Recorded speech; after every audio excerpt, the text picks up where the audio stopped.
Hey everyone, how you doing? It's Thursday and we are live again. If you're watching on LinkedIn, hey, you're watching on Facebook, hello. If you're watching on YouTube, what are you doing here? Yeah, good to have you all as always, okay? And when I say what are you doing here, I don't really mean that. I love having you all here.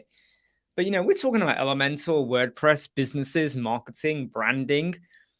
Maybe you got a website or a homepage you want to have reviewed. Pop it on. Let's have a look at it. Or maybe you got a general question. I won't have all the answers, but there are some amazing people that join on our chat on a daily basis who might be able to provide some support. Hey, I'm Imran. I've got over 20 years experience in analysis in the NHS, so I love to play with data and analytics and stuff, but I've also been designing websites for nearly 16, 17 years now, on and off quite a bit. In the last 10 years, been taking it a lot more seriously. And hey, we're a successful web design agency. And we do talks and webinars and presentations as well. So, hey, if you got a presentation, you want someone to talk about how to get clients, maybe SEO, designing a website or anything like that, then just get in touch. But that's enough about me. Hey, good morning, Stacey. How you doing? And by the way, hey, let me know if you can't hear me. Oh, no, don't worry. Have you seen my spelling sometimes when I do social media posts or even on here? You just type. And as long as we know what you're saying, for me, it's a bit like, who cares if the spelling's incorrect, right? Who cares, right? I don't care. So nobody cares. That's how it should be anyway. Nobody cares, all right? And it's okay to not care. Someone's going to say to me, we should care. But hey, I don't care. It's fine.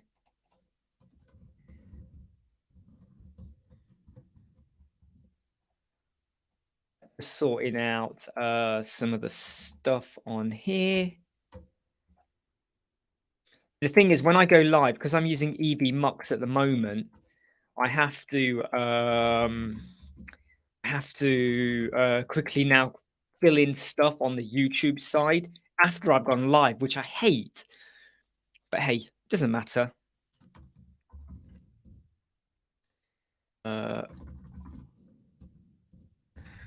Anyone has just written anything, just give me a moment just to finish doing what I'm doing here.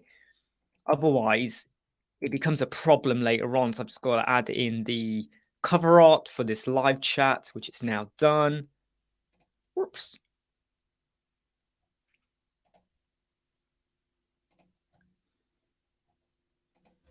Did that not work? Yeah, that worked.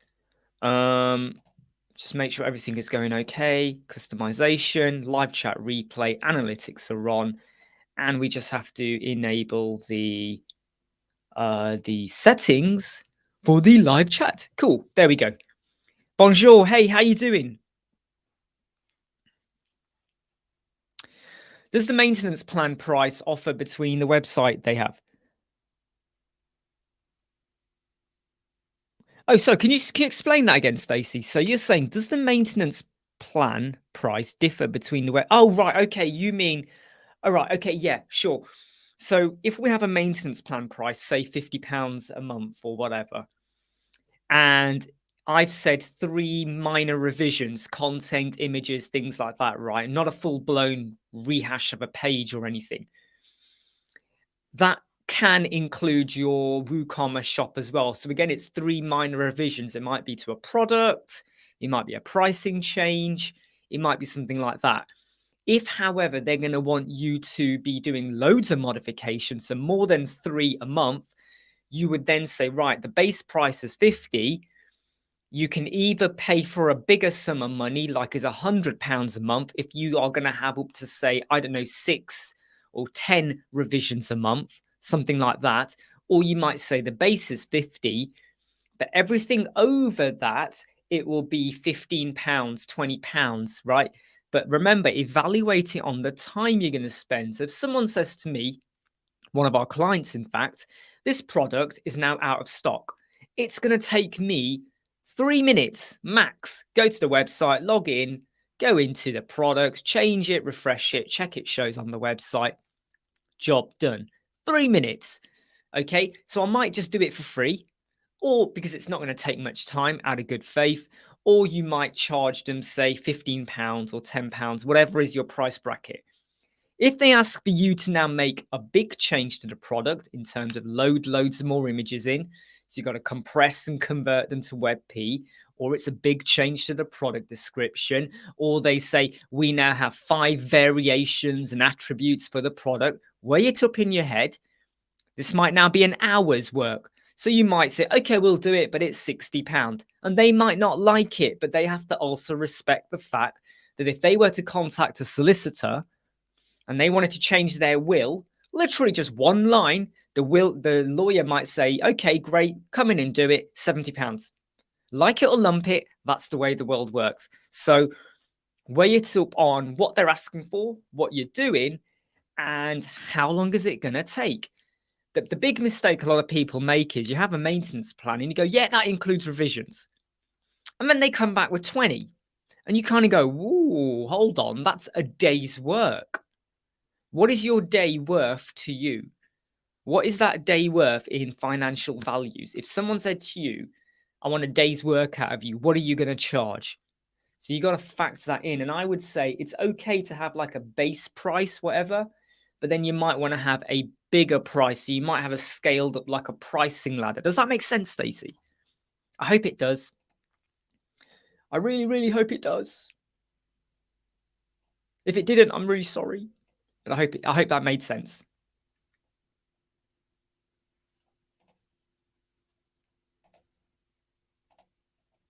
Yeah, no, I'm good as well. I'm sorry, so I'm responding late to you there, Eric. Yeah, I'm good as well. Hey, Mark.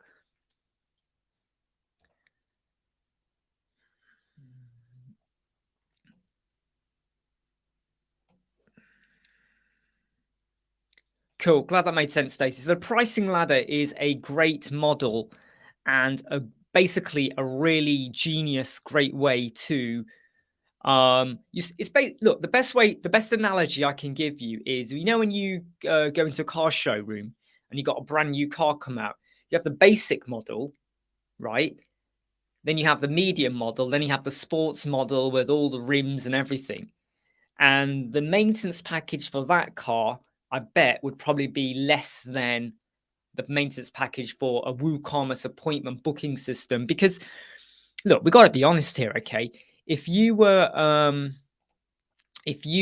sorry, I'm just double checking something as I'm talking to you all. If you were having to now maintain a basic site, images, content, stuff like that, pretty simple. When you have to maintain a WooCommerce site, you're now entering loads more stuff, shipping, ordering, making sure the email notifications are right, making sure the attributes work, blah, blah, blah, blah, blah. Loads more stuff, more templates, more to maintain. If you have a website with a booking system, it can be more of that to maintain as well. So always weigh it up on what you're doing. And the way we do it is we start with from. So you always say maintenance plans or the build of a website, even your basic website. Sometimes you shouldn't say $500 for a basic website. You should say from. So you're basically saying this is where it starts. Because I could ask for a basic website.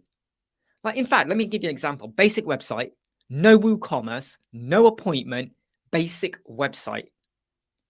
5 pages, 30 pages. It is a basic website. It's got a blog, but it is a basic website. No WooCommerce, no appointments, no nothing. But that's 30 pages, 5 pages, right? That is now worth a lot more than $500. So always go with the from angle because it kind of protects you. The minute you say, I do a basic website for $500, they will latch onto that. And when you try and justify the increased cost, they'll be like, hold on, you said 500. And you get into a tit for tat conversation. So you got to be careful of that. Hey, Carapace. Hey, Irishman. Hey, Pickstar. I tell you what, I've had a rubbish morning so far. I've created 2 videos. I was planning to create another 2. And I spent half an hour sat there with the camera recording, swearing at my screen because I could not get what I wanted to do work. And I then realized I haven't thought this through properly. So back to the drawing board on that one. Back to the drawing board. And we got contacted by I'm not going to name them, but they're a very, very big London magazine website who want to hopefully work with us. But I'm just going to help sort out a problem. I said I'd sort something out for them for free, just so they know what they're getting from us in a way. But hopefully this could be good. And I don't just mean from an income point of view. I'm talking about from a relationship point of view.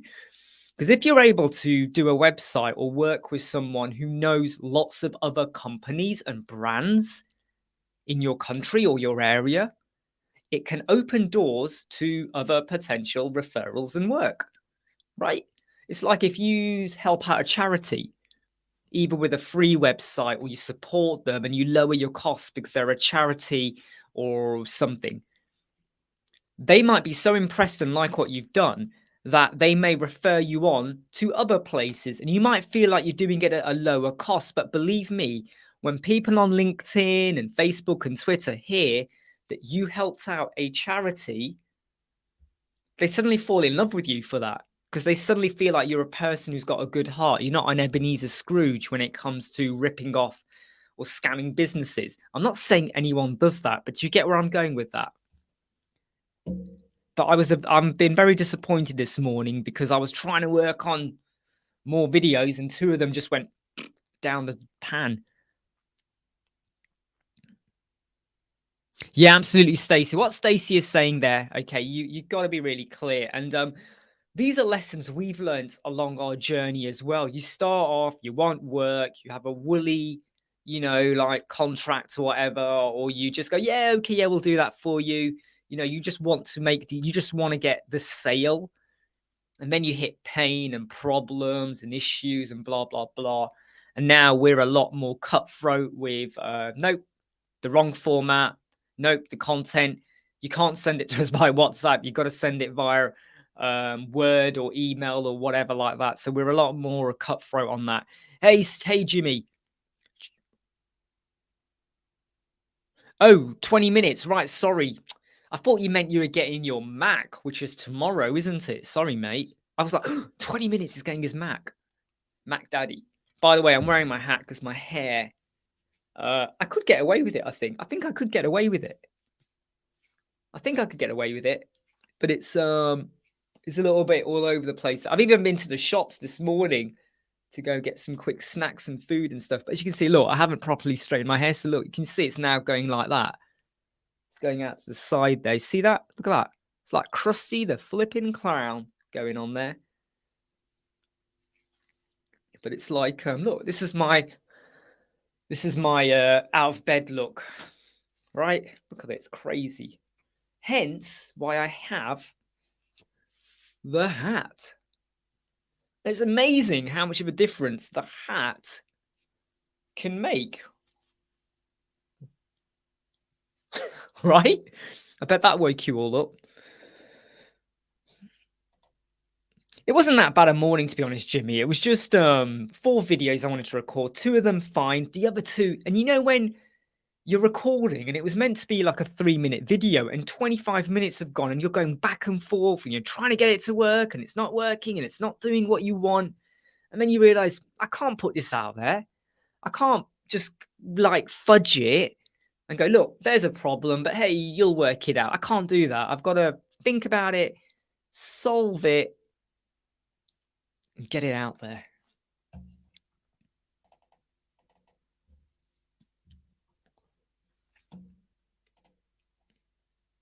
But yes, I will be editing 2 videos as we're talking as well, by the way.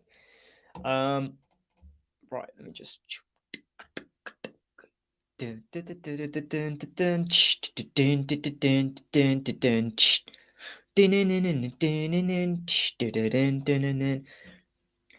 the way, Marco, Roz got her gift card. Okay, she's just received it. So...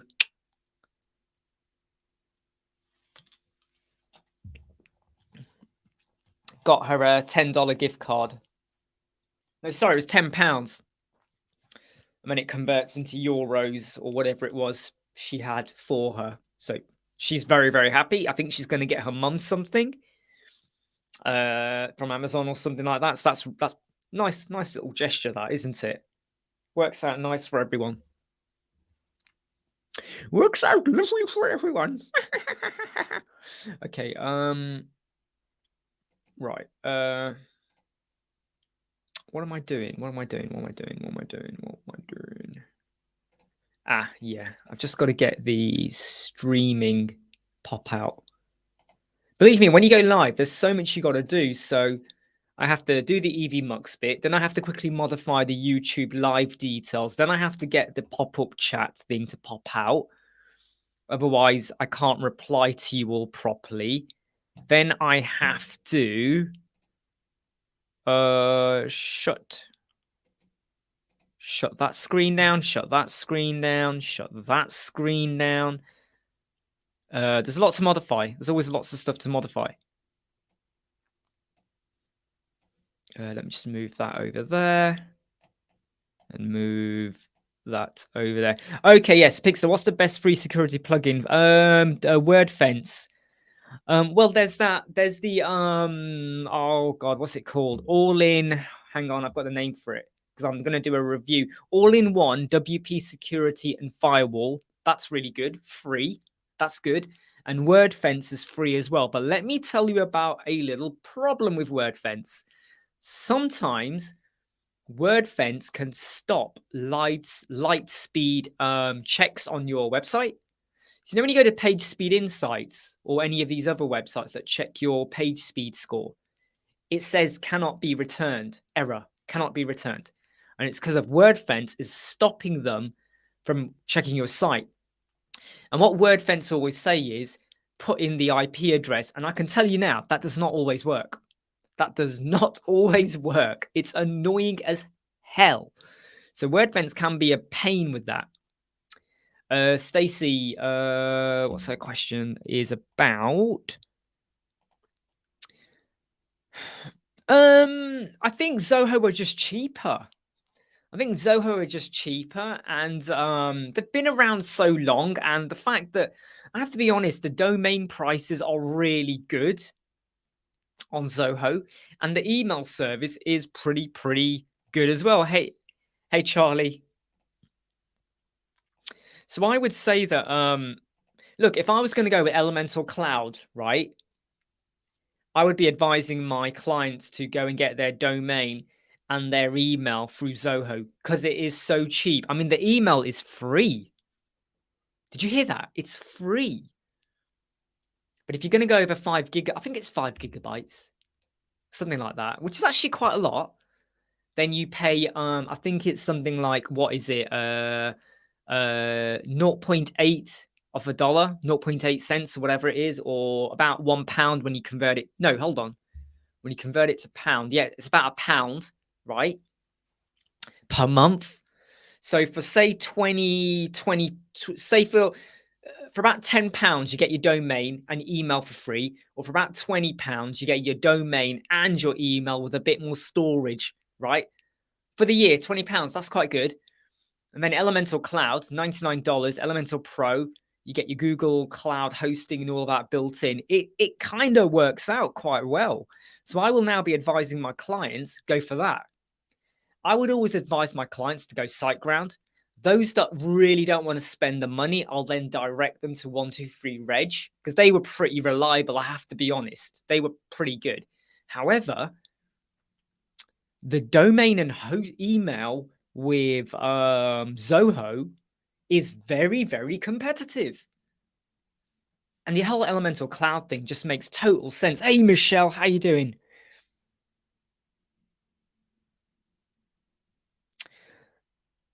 I have to be honest. Hey, Charlie. SiteGround. Yeah, isn't it true, Charlie? Have you discovered that problem? Sometimes Lightspeed fails, and you get told as an error, but it's because of WordFence. You would think WordFence would know the IP addresses and all of that for page speed insights, and they'd let it go. I'm just so confused why they haven't done that, Charlie. But with regards to SiteGround security, I think they're okay. I have to be honest. I think SiteGround security is pretty top notch. Okay, I find them pretty good. Yeah, well, the thing is, though, you see, is that when a new company, when companies are building up their brand, they have amazing support. And then what happens is the people that were really good move on to other positions, and then they backfill. And sometimes you just get, look, I don't want to be generalistic here. I want to be really careful what I say here because I don't want to offend anyone. I really need to be careful here. I'm nearly 44, right? I first started working when I was 17. You lived and breathed customer service, right? I'm talking about like, late 90s. You lived and breathed it, even into the noughties. You did everything you could to make sure the customer's okay. But you also made sure they didn't take the piss, but you also worked your socks off. And I want to be really careful here. But when I go into shops now, I don't care where I am, London, Leicester, wherever, right? I don't care where I go. I have to be really careful how I say this. I don't feel like a lot of people understand what customer service is. I'm really sorry. Whether I go to McDonald's or River Island or wherever, I don't think they quite understand. You go and ask a staff member a question. Yeah, it's over there. Yeah, just don't know. Oh, I don't know. I only work Saturdays. Well, I don't know. No, I ain't got that side. They don't care. There is no above and beyond. And I have to say that has filtered through to companies generally. That's just my view. I'm glad you agree. I'm glad you agree. I wanted to be really careful how I put it because I know there's some fantastic people out there, but I just feel like now, you go into a shop. Oh, I've got a problem. Oh, no, I don't know. No, I don't know. I didn't make it. What? No one cares these days. Come on, Michelle, wake up. You're okay.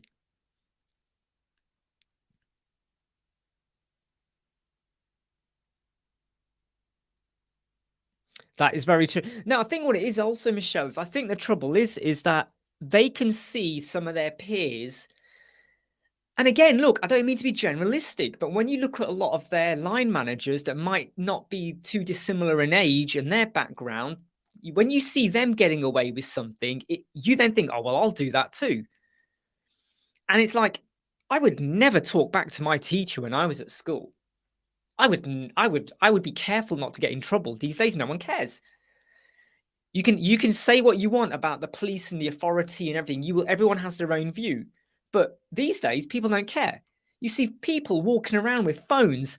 If they see a police officer on the street who's doing nothing but just standing there, they'll go up and record the police officer and they'll have the phone in their face. You didn't do that. I know we didn't have phones when I was a kid, but you wouldn't have done that. And there's just something about the way people just view like, oh, well, I can get it is. Yeah, it's what Mark said. They just think that, oh, I can get away with it. I don't have, it's like, look, it's like they go, no, well, whether I give you customer service or not, I'm still going to get paid. I'm still going to get paid an hour. I'm still going to get my monthly salary. So whether I smile at you is irrelevant. And I think that's the thing that's gone and kicked in with a lot of people. They just think that, well, hey, anyway. That's right, Michelle. You said it, Michelle. Website mastery membership. That's where it all is, people. That's where it all is. Yeah, that is where it all is. But anyway, God, we've gone on a right rant, haven't we, about customer service? But that is where that then feeds into how we are with clients. So you'll get a client and I'll give them time, I'll give them attention, I'll talk to them, I'll try and work through their problem with them. You don't want them to take the mick and use up all of your time for free. But what you don't do is when you hear horror stories, oh yeah, I had a developer, they worked on our site, we paid them £3,000 and we got practically nothing back. In fact, I spoke to someone yesterday and someone quoted them £6,000 for a basic website. And I even said to them, you're being quoted way too high for what you want. They've already paid 50%. And so far, all they've got is an Adobe design. That doesn't even look good. And I said to them, you know that you're not going to get your money back because they're going to say to you that £3,000 was for the design. And they're like, yeah, they kind of realized that, but they're going to try and claw some money back. I was like, good luck on that. But really,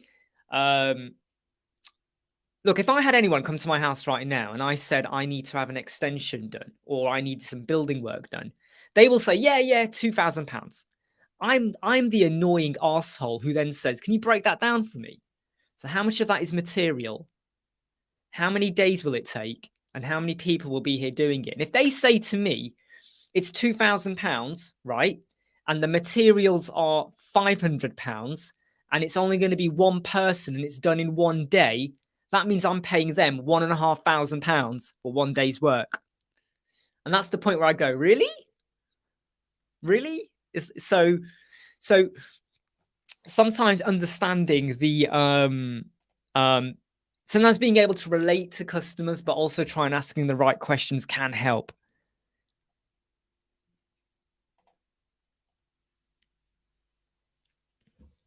What Mark said. I love it when I do this, when I go like that. I need to make sure I do this because I keep going here and there's nothing here, just the end. It's right here, what Mark said. Hey, George, how you doing?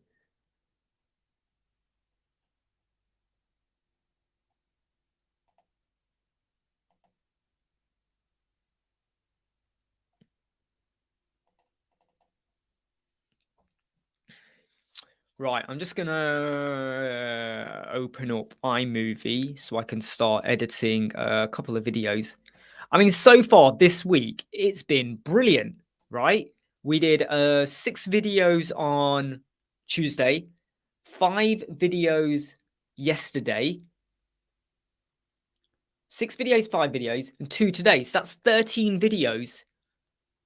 And when you average it out over 2.5, what's 13 times 2.5? 26. Say 32. That's 32 days worth of YouTube done. Kaboom! Yeah, I think this. I mean, this is what Mark is saying here is exactly. And again, we're not trying to be generalistic here. We're not trying. If anyone out there is young, we're not saying you're good or bad. No, we're not saying that. Okay, but there is this like there is this little bit of a thing whereby, you know, the whole working hard for it has kind of slightly gone out the window a little bit, hasn't it?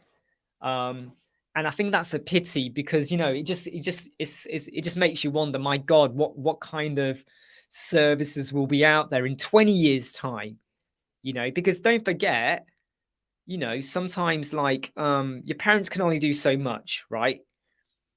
But you could almost argue that like you know, like so say Mark, he might be talking to his son and saying, look, you know, you need to work hard for it. So there'll be a point where the son might listen or not. But then when you think about the son's children, if the parents don't work hard, it kind of filters down, doesn't it? It filters down, filters out.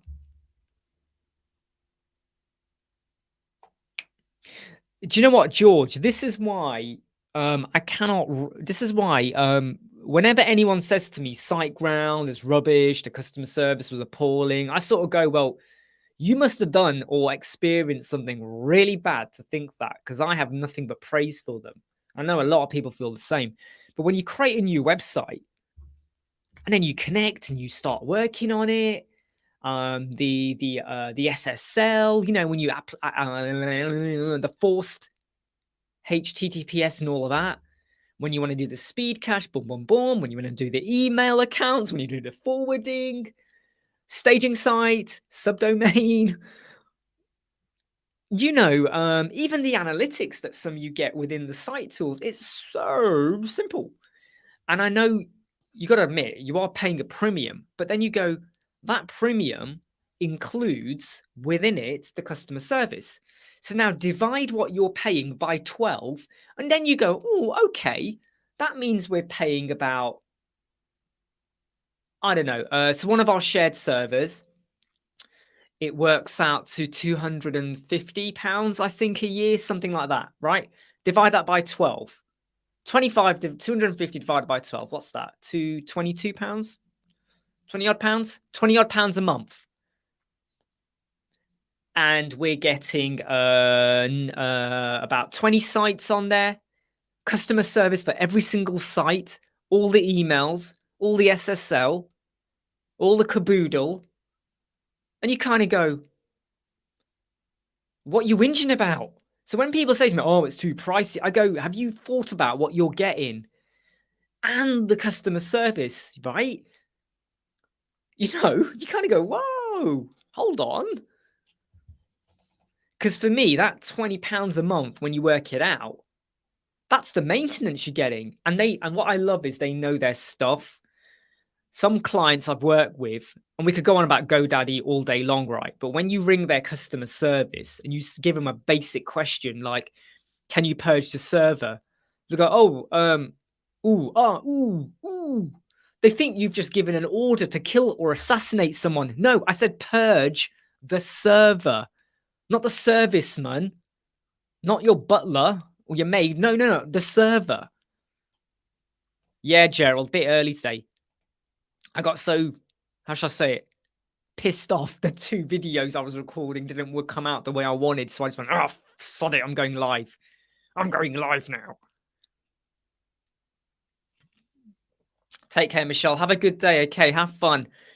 Remember, Michelle, no shoplifting, no bank robberies. Have a safe and happy life. Take care.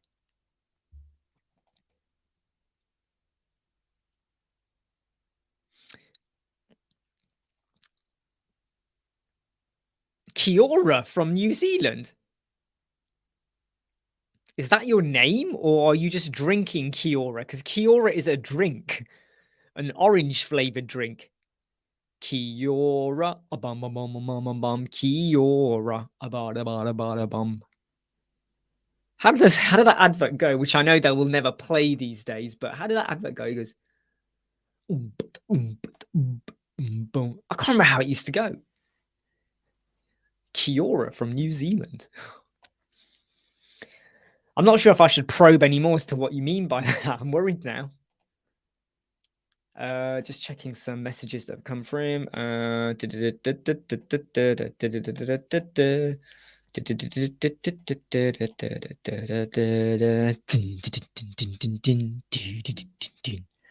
Right, let's just go to let's just jump into iMovie.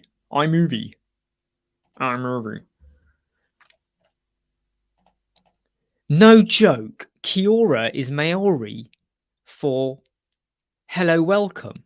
This is Kiora, right? How you've spelt it, if you do a search for it, is a drink by a company called Robinson's for orange. What's the word?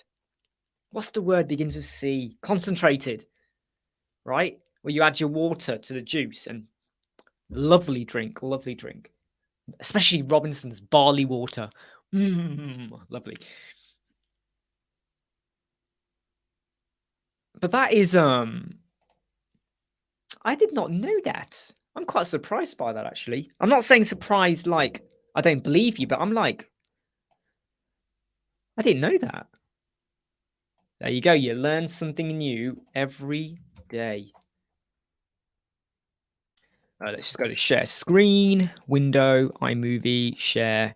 Let's add that to the stream. Kaboom! Here we are, people. We are now going to edit a video. Radio kill the radio. No. How's it go? Radio killed the radio store. Hold on. I can't get it right now. Oh, I can't remember what the songs are. Hey, Jing. I hope you got your email with your license. Have fun with it. And remember, if you have any issues with it, right?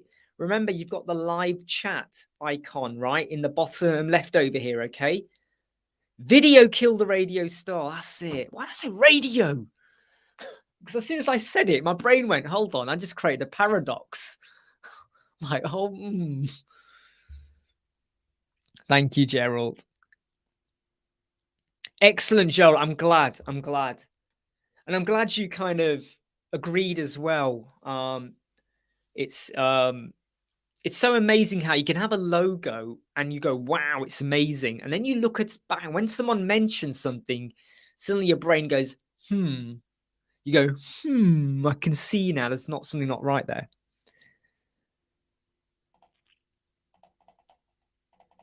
Right, let's just sort this out. So you're basically viewing now what the process I go through. So when I put a video in, the first thing I do is set the background noise to be reduced by 100%. I then sort of work out start points. I normally have to put this in to, sort out. I don't want to keep playing sound, you see. No, you would have got an email from me, Jing. You would have got an email from me. So I sent you an email yesterday.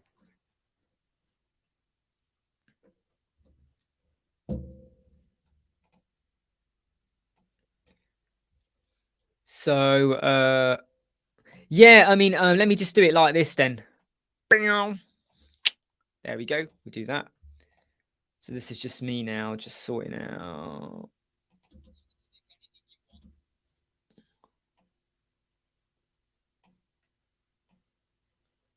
I think this was it.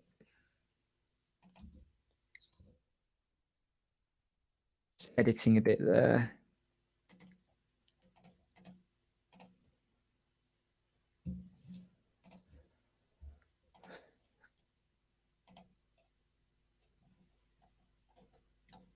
Just check when I sent an email.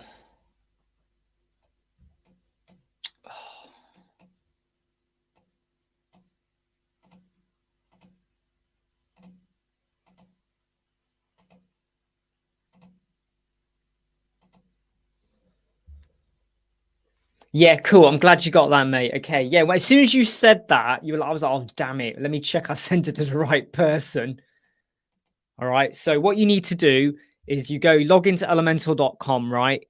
Go into purchase the cloud. When you get to purchase it, it will say add coupon, add in that coupon code, and then you're basically good to go. All right. So make sure you do that.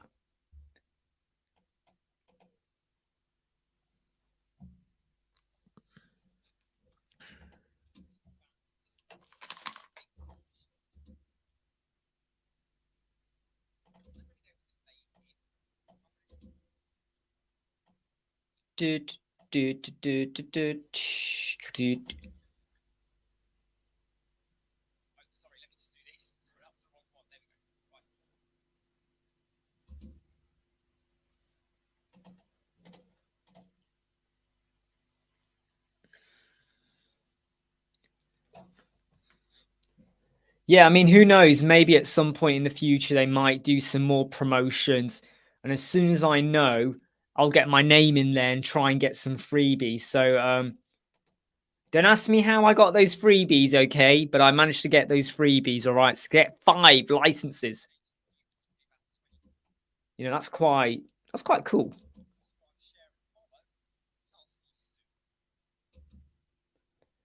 Right, that's one video edited. Right, so that's one video. Literally, how long did that take me to edit just then? Not long at all. Cool. So we're just going to quickly share that one. Well, when I say share, I mean render it. So this is called blur fixed fonts. Quality 1080p, higher, better quality. Hit next. Cool. Save. Right, so that's video 1 done. And then we just got another video to do. So only 2 videos to edit today. That won't take long. Got to have a quick look at that London website just to double check why their images look funny. So that's not going to take long. And we do sometimes do that. I don't always advise it. You have to be careful that you don't get taken for a ride. But sometimes, you know, I might offer to a company, yeah, okay, we'll advise them a little bit on something. So does the mastery membership stop your... No. The mastery membership, right? So what you're getting here is just general communication, right? And I might look at your homepage, and that's all I'll do. In the mastery membership, you get a full site review. Full site, every page, your SEO, your plugins, your page speed, all of that. You also get an Elementor Pro license, which some of you might say, hey, we've already got that, but it might help you if you need to pass it on to a customer. You also get basically a weekly chat where it's a dedicated talk where it's just the mastery members. We help each other out. I'm not going to tell you what freebies we give you as well, but sometimes if we're able to get a good deal on a plugin where we get unlimited licenses, I might give you a license for something and you're not paying a penny. That's all very subjective, though. It's not always guaranteed. But we still do the YouTube sessions. Like, look, Charlie, scuba diving, Thailand, he's part of the Mastery membership. Okay, he knows what he'll tell you about the support he gets outside of this YouTube chat. Michelle, she'll tell you, when she's here, so there's a lot you get for it. And it's the reason we do the live chats is there is only so much support I will give. So sometimes someone says, how do I do XYZ? I might show you, but if I feel like this is going to take too long, more time is given to those that either pay for the service or the members mastery. Cheers, Charlie. Cheers. That's what we love to hear. That's what we love to hear. I mean, to put it this way, we took Charlie from the drain pipes, from the gutter, the mud at the bottom of the gutter. We picked him up and we helped him. That's how much we helped Charlie. He's now a better man, a better person. Yeah, what Marcus said there. Let me get my finger.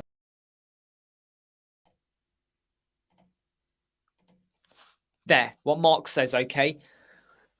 So it's not just about the website and the SEO and performance and all of that, design, site review, but it's about the business. So have you thought about your business ideas, your sales offering, what is your pitch? How are you different? Clients, things like that. And how can you very quickly and easily start to create content for yourself? But what's I think has been really useful, and we have to be honest, we didn't foresee this happening because you can't always predict who's going to be in the group. But when you start to have members helping other members out as well with their skill sets and their advice, this is what I call a fantastic community spirit, where people aren't just in it to absorb, they're actually happy to share out their advice, their lessons, the good, the bad, support as well. So I think that's super cool. But there you go.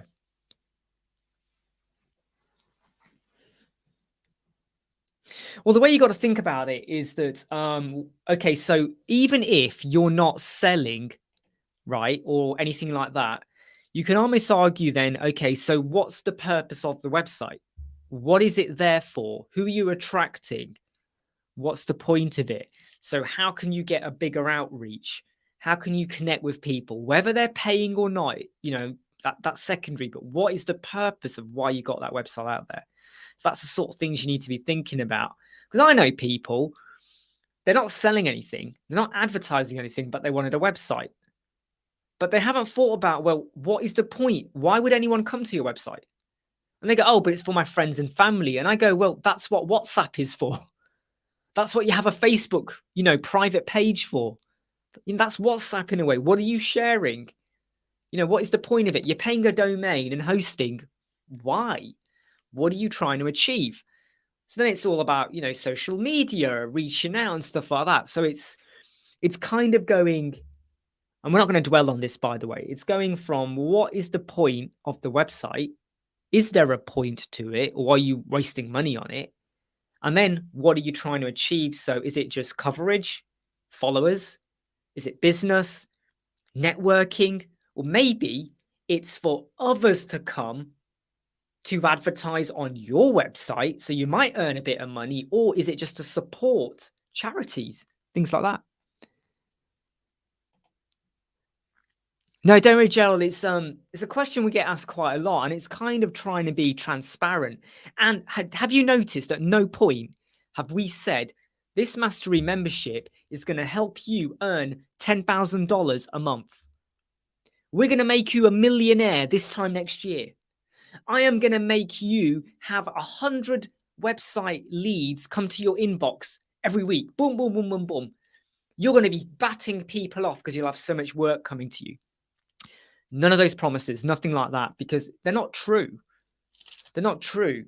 And most companies that say that, yeah, we'll help you make $10,000 a week, they only make that money because you're paying for them to tell you, in my opinion, a load of garbage and stuff that you're going to go, well, I kind of knew that already.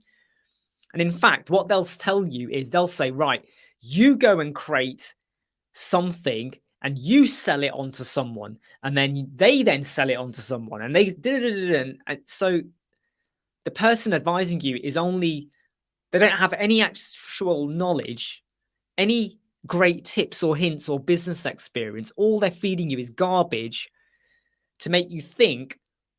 You know, they often have a video where they're stood in front of a house and they've got a lovely big car behind them, you know, all that. But the only way they make most of their money is either by luck. They might have invested in something that, like Bitcoin 10 years ago, whatever, and exploded. And that's, you know, that happened then. But they're making money just by you paying, but we don't make empty promises.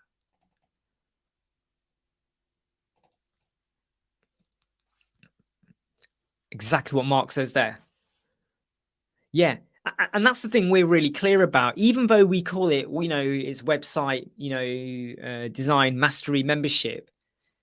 What you learn in there, so some of the tips that I've already given out, say on the how to get clients video, which applied to Fiverr, Upwork, LinkedIn proposals, you take that mindset, you could apply that to almost any industry or business out there. You know, not just website. And the LinkedIn one especially, that should work for any industry. Networking, connecting, social media, being present.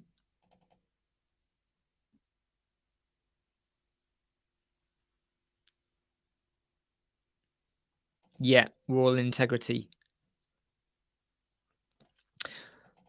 But yes, too many. I get really fed up when on Facebook you're scrolling down and then you come across a video or someone who's going, yeah, you know, blah blah. Like there's someone at the minute who's doing YouTube adverts, right? They've been interviewed a lot on American news over the years. They talk about how they had nothing and now they've made 1 or 2 million or whatever, blah blah blah blah blah. And then they started going on about, yeah, look, well, you know, like I'm going to tell you everything you need to know. And this is all you need to do. You're going to get all of my knowledge for free. But this is what you do. You just have to buy my book. It's probably been printed in CrateSpace or Amazon publishing, whatever, right? Okay.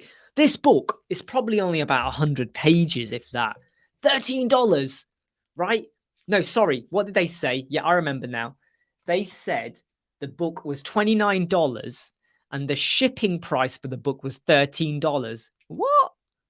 What the heck are you shipping? A car?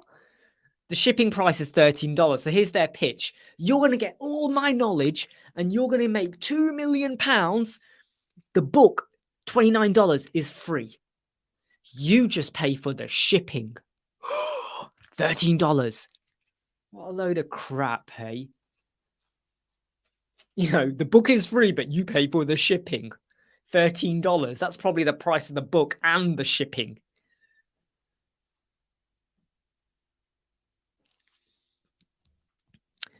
So Gerald says, comparing the membership against doing a new page from you, what should be right? So, so when in the membership, we're not going to build your page for you. We can advise you, and we could review it, give you tips, and we might go, oh, change this or change that, but you'll be doing the groundwork.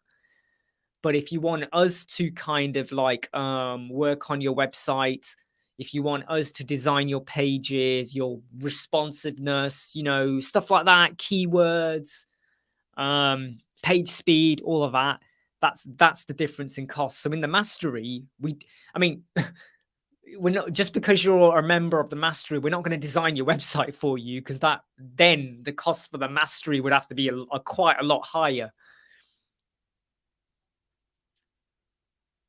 Yeah, I mean, look, sometimes what you can do is if you're part of the mastery, you might have your homepage and then you might like share your homepage and we'll have a quick look at it. A bit like the homepage review we currently do. and we might pull together some hints and tips, and then you can go away and work on it. If, however, you just wanted one page doing, then we can work out a price for you on that. So our build costs, therefore, like a basic website. But if you want us just to work on your homepage, then yes, the cost will be cheaper than doing a whole page. But it's once we know the details and then we work it out. Wow, wow, wow, wow, wow. What Mark has just said there. Right now, this is my brain, okay? And I'm going brain explosion. Give a person a fish and chip and they will eat for a day. Teach them to fish and they will eat for a lifetime. Wow. Wow. Where did you get that quote from? Was that a Disney cartoon? Where did you get that from? I love that quote. I love that. That is a brilliant, brilliant quote. I think that do you know what? That is a brilliant quote. We need to get that on a Canva social media post, Mark, and get that out onto Popular. Quick. We need to get that out. Okay. That is a brilliant quote. I'm going to copy it now. I'm going to copy that now and make sure we stick it on a post. Okay. Because that is just mind blowing. That should have been yesterday's quote. No, today's quote. No. Yeah, today's quote. Today's quote. No, today's quote's already gone out, but that should be next week's quote now. Is that from the Bible? Wow, that is a brilliant, brilliant quote. Famous saying about learning rather than having it done for you. I love that. That is brilliant. Sorry, I said give a person a fish and chip. I meant just give a fish. Psychologically, subconsciously, I said give a person a fish and chip. I added the chip bit in. I've just reread it again. In fact, that's what we should do when we put it out on Public. We should say, give a person a packet of fish and chips and they will eat for a day. Teach them to cook fish and chips and they will eat for a lifetime. And then at the bottom, in brackets, you put, and get fat. Okay, we need to put that at the bottom as well. Like a disclaimer. Yeah, Gerald, look, I'm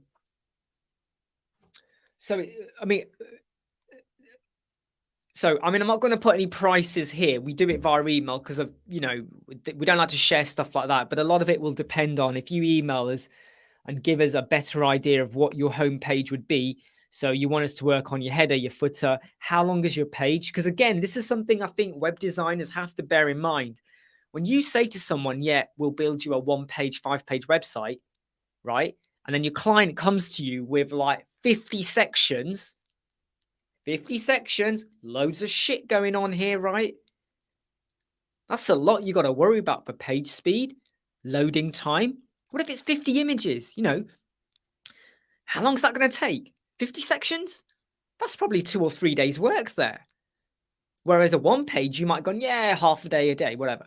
So again, it's again one of those things where you got to think about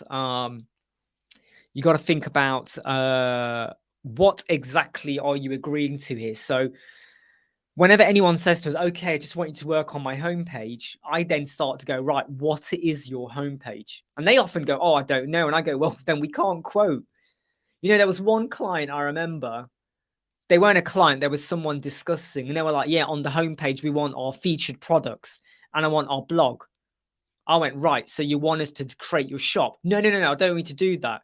I went, okay, so are you happy with us just putting an image to say the shop? They go, no, I want you to actually create how it would look. And it was like, yeah, but we're going to then install WooCommerce, put some fake products in there for you, load some dummy products. No, it's got to be my products. And you go, right, so you want a homepage just so you know what it looks like and how it's going to go. And you want the shop and you want the blog with your posts, but you're not going to pay for that. So it's being really clear on what you want to be doing.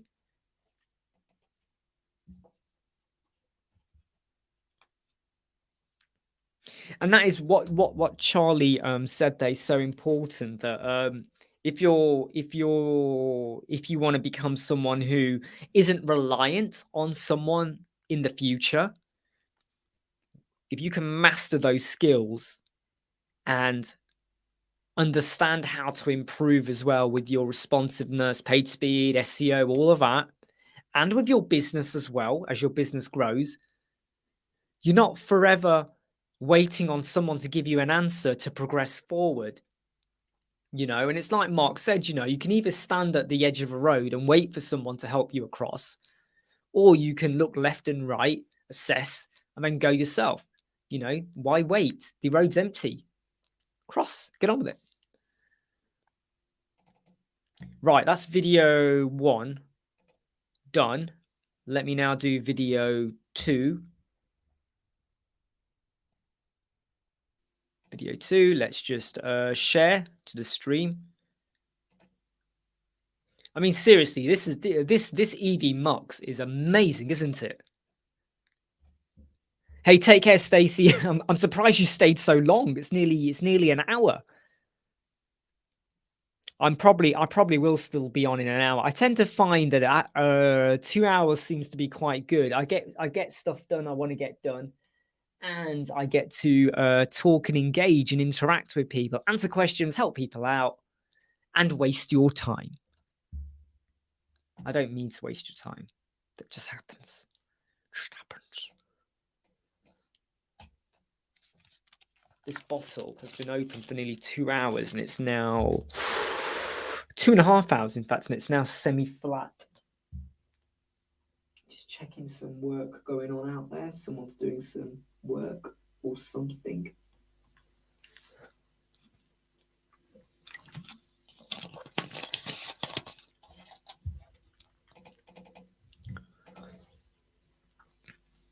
Right, what point did this video start?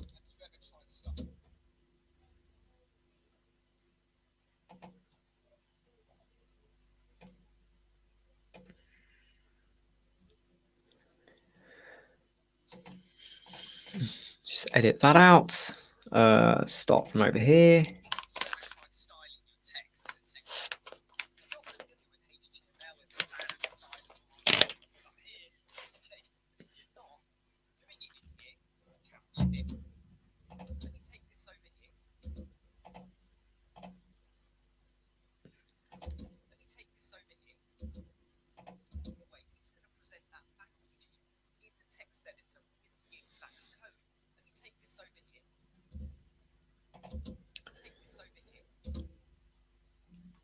Dun dun dun dun dun dun dun dun dun dun dun.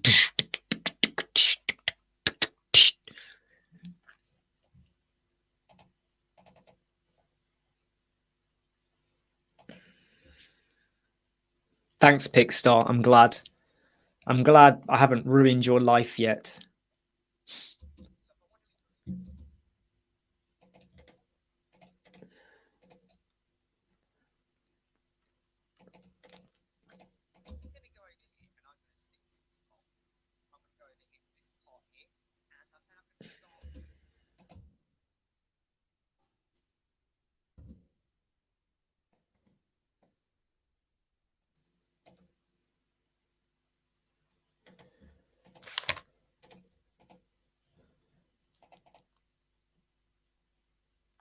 Yeah, Pickstar, you're I know I haven't looked at it for like 2 or 3 evenings now.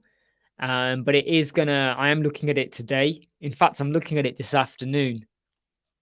So that might sound like I'm lying, but I'm not. I'm looking at it this afternoon.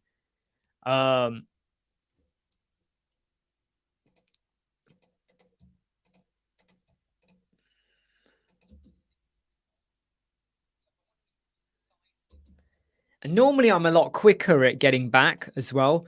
I think it's just your email is not something that I can just sort of go, yeah, we can just do back. So I've got to really stop and think about it. I've already been thinking about it, to be honest, but I just need to investigate a few other approaches.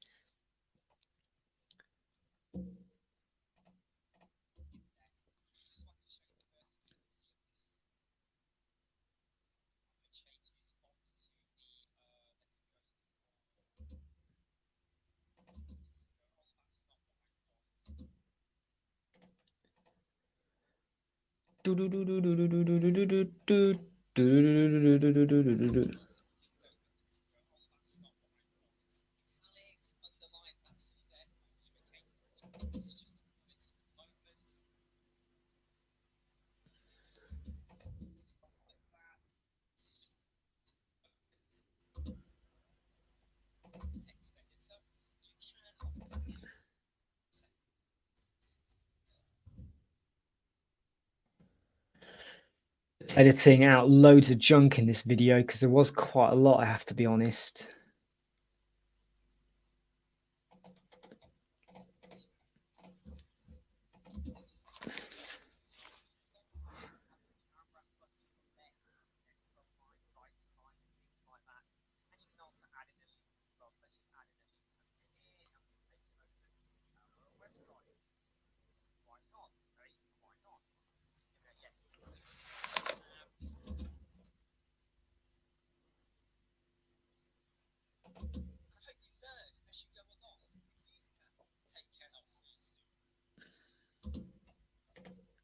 Cool. That's video 2 edited. That's 2 videos edited. My life is complete. I can just get on with the cover art now, and then that's done. So Word to HTML, better quality, blah blah blah blah blah blah blah blah blah blah. Right, okay, that one's now rendering.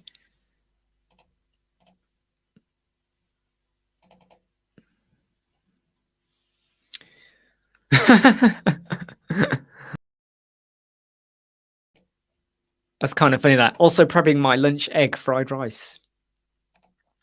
That's the sort of thing Mark would probably like. I'm not a massive eater of egg. Only time I eat egg is when I have a omelette. It's the only time I eat egg. Otherwise, I'm not a big fan of egg. Omelette any day of the week. Yeah, go on, Jimmy. What's your question?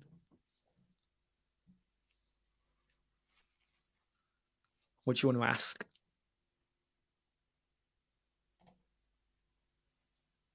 Oh, Mark just loves egg full stop.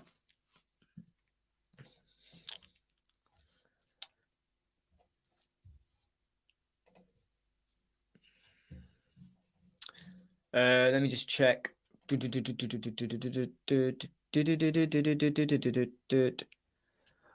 Can you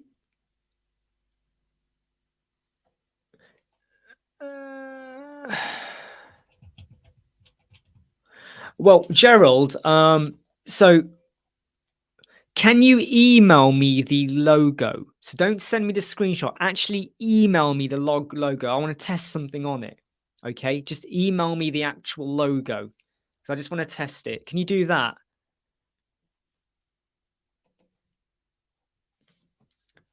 Just email me the logo. Who's Uncle Roger? Sounds dodgy. Who's Uncle Roger? Uncle Roger sounds very dodgy. So question from Jimmy.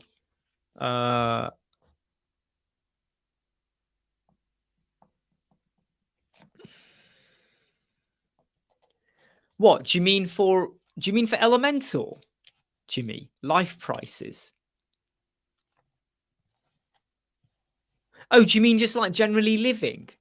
Yeah, so prices of goods like milk, stuff like that has gone up. We have noticed that. I mean, hey, I could get a 24 pack of Pepsi for £8. Now it's £9.50. 24 cans of Pepsi Max is now £9.50. Sometimes they do a discount, £8, £7.50, but generally it is £9.50. So yeah, costs. Don't know Uncle Roger. I'm still worried. Should I know Uncle Roger? Who the hell is Uncle Roger? Right, cheers for sending that. I'm just gonna download that to my folder, okay, Gerald, and I'm now just gonna do something in let me shut down that window. Let me just jump into Canva. In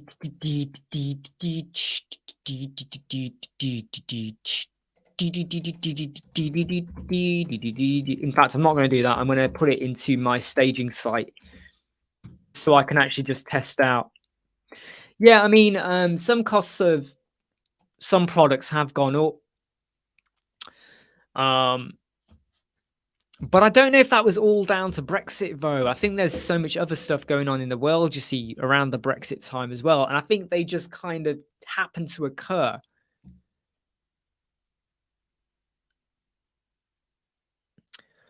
I'll have to look at that. Never heard of Uncle Roger. Exactly, Justine. This is how I noticed the problem. The minute I went into a shop and it was £9.50, I was like, I just sort of went, suddenly it hit me like, shit, I have to. Then I stood in this shop. I remember I was like this, but I buy this every 6 days. And I was going, oh my God, that means I'm now going to be spending an extra, I don't know, £7, £8 a month. I don't care about the energy price increase. My Pepsi Max has gone up. You know, start hyperventilating in the shop, fall on the floor.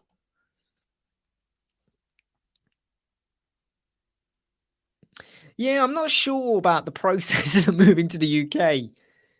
You know, I'm not sure about the process.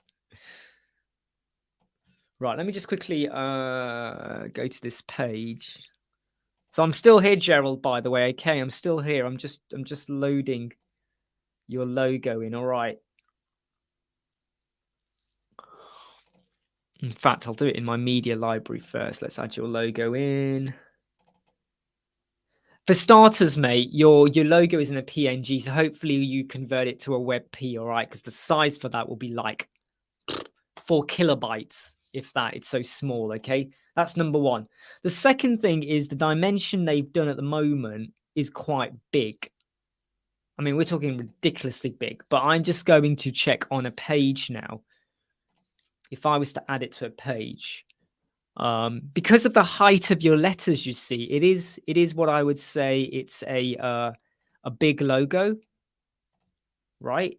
So let me share the page, okay? Let me just share the page. Okay, by the way, I'm only sharing my page, all right? It's not his page. Right, so here's the logo, right? It's 1000 wide, whatever, right? If I was going to be showing this logo as a, let's say, in fact, let's just do a header over here, right? Let's just do a header, right? Let's get rid of that one there. Okay, let's just add some padding in. Let's just do something like this, okay? Let's just do this, right? Just stay with me for a moment, okay? Background. Let's do that, right? So we're going to have a header here, okay? Navigate image.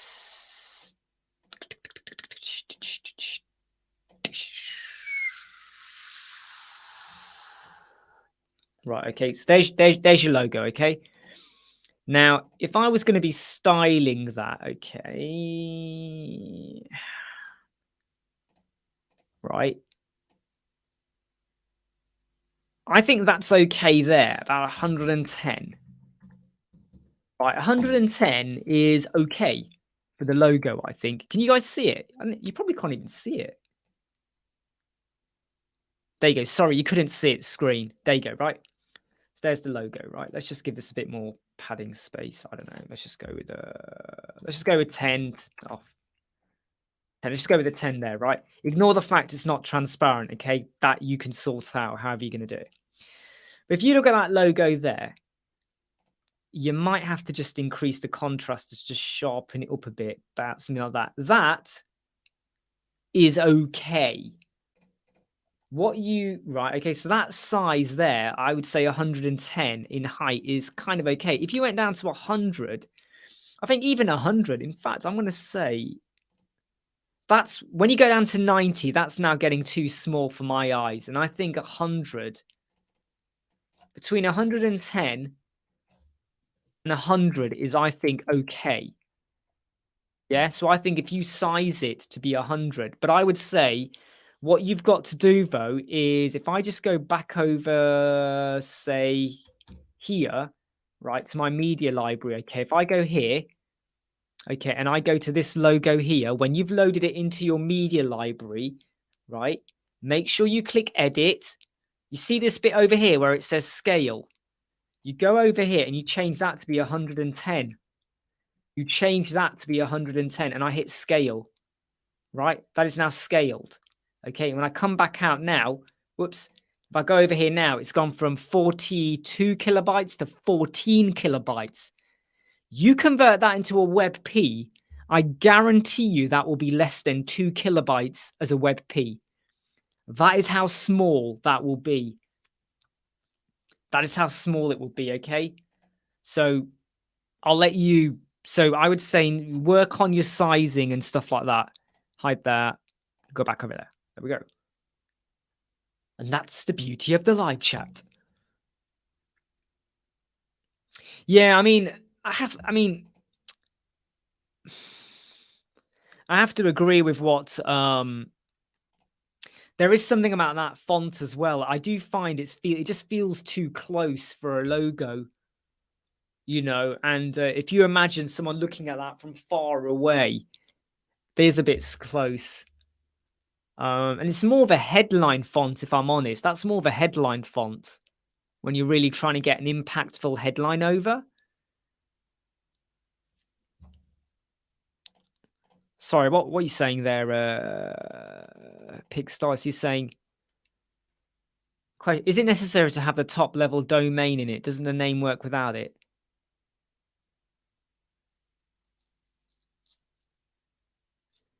Is it top level domain in it?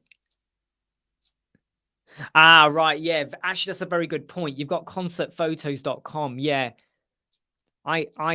Yeah. Actually, that's a good point. So at the minute, your logo says the .com in it.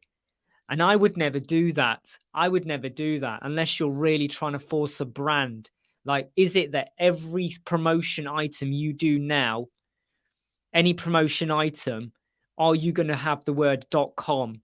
So when you do social media, any clothing, say in the future, any merchandise, is it always going to say concertphotos.com or is it going to say concert photos? If it's not going to say .com on your merchandise and your posters and your social media, then don't have it as the logo for your website.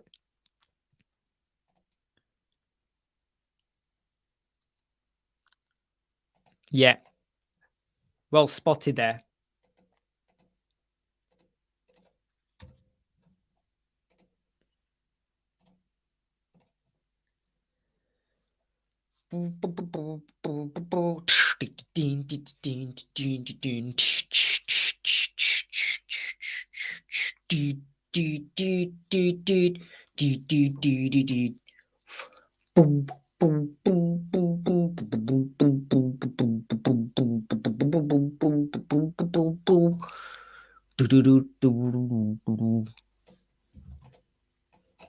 I'm not ignoring you all, by the way. I'm just quickly just remembering that I've got to just check something for someone.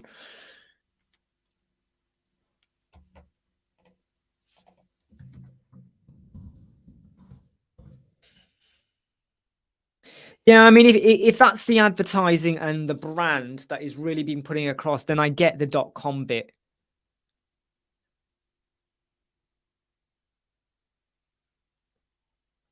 I can't even remember the name of the song, to be honest, Josie. It's dun dun dun dun dun dun dun dun dun dun dun dun dun dun. I can't remember which song it is. It's got a tune stuck in my head. Can't remember. I do this a lot. A tune sticks in my head, and then I can't remember where the heck I got it from, which annoys everyone.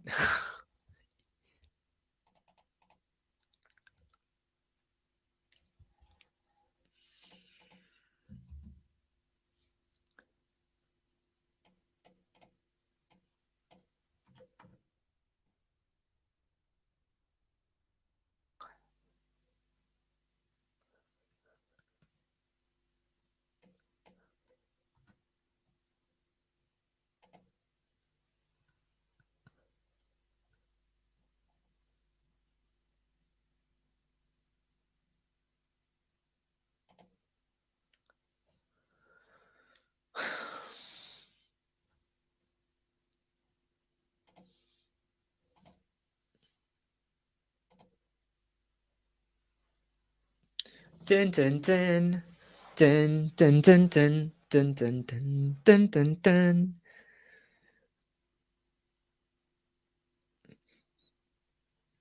I think sometimes having text can be really powerful especially when it's like a brand name or the name of someone famous or something. Just having the name can be so boom. But yeah, even unless it's a famous brand, then the logo does work better. I'm gonna have to double check what song it is. Dun dun dun dun dun dun dun dun dun dun dun dun dun dun dun. Dun, dun, dun, dun, dun, dun, dun, dun, dun, dun, dun, dun, dun. I gotta find out what it is.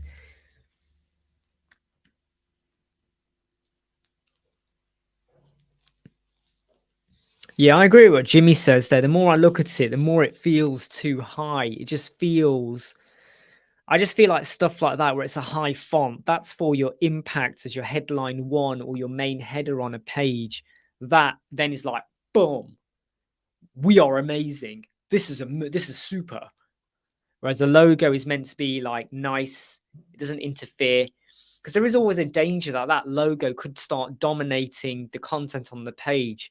And if you have that same font used in your headers as well, eventually your page will start to get too busy. Right, where is this damn post I'm meant to be looking at?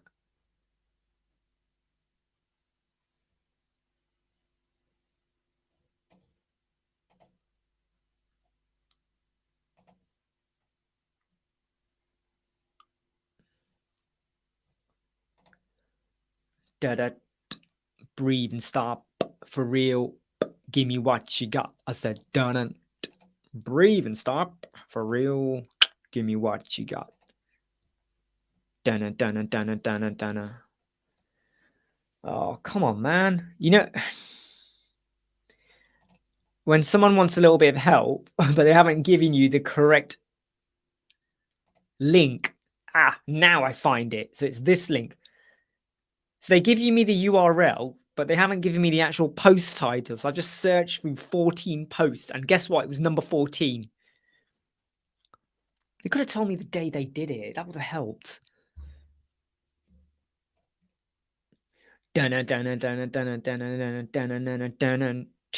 Right, I'm just gonna nip down and grab a. Just gonna grab a can because this is gone. And something to nibble. I'll be back in 2 minutes. Okay, please just watch the adverts that are rolling right now. Do you know what? I bet there's a way on EB Mugs I can actually play a video.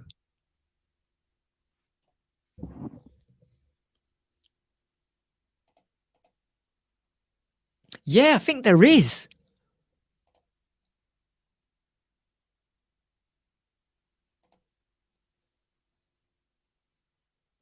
Watch this.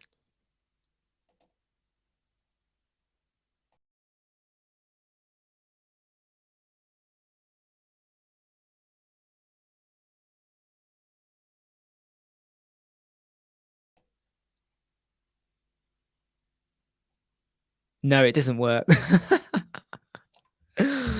Oh man, that was stupid, wasn't it? How do I make that work then? Is there a way to make it work?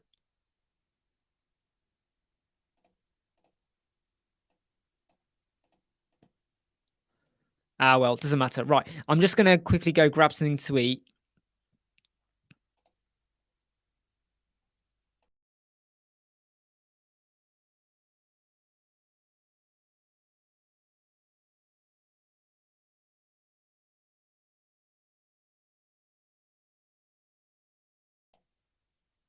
Yeah, I'm just gonna grab something to eat and I'll be back in 2 minutes, okay?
Hey everyone, just got my Pepsi and my chicken.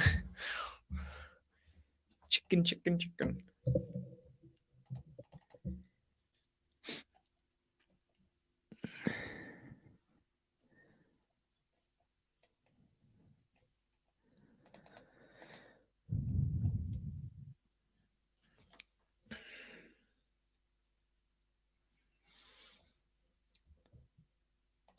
Cheers, Jimmy. No, I've just realized that video, I used to play it in OBS and it used to be overlaid over me. So it's a dark video. And I think that's why it's not working, because it's a dark video. So it's overlaying onto black. So it's not going to work. So I've got to just, I'm going to test it out. Because that'd be cool if I created a video, wouldn't it? In fact, there are some stuff on here. So I go to banners. They're not banners, graphics. Video clips. Yes, I should be able to place something, which I think would be quite cool. You know, like whenever I nip out and I go 5 minutes, 10 minutes, I'll be back to just play something. Obviously, there'll be no music because otherwise YouTube get a bit so flipping funny about that.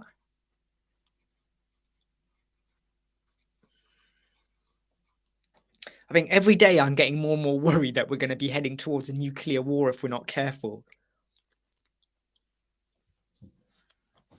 Does that scare anyone else?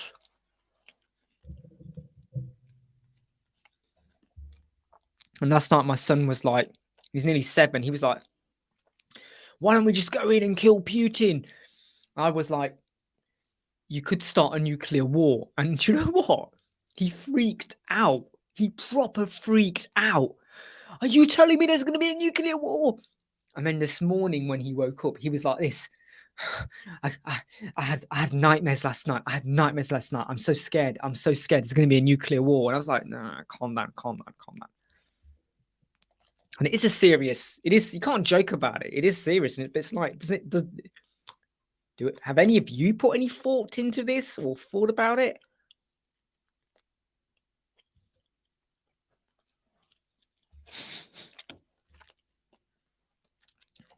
Hey, Bomana.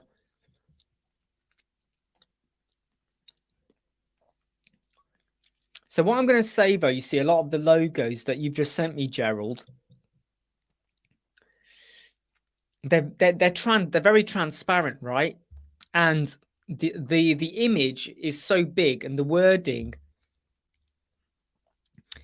the outline or the stroke effect is so tight to the wording. There's a danger that it might not look great. So you got to watch out for the stroke effect.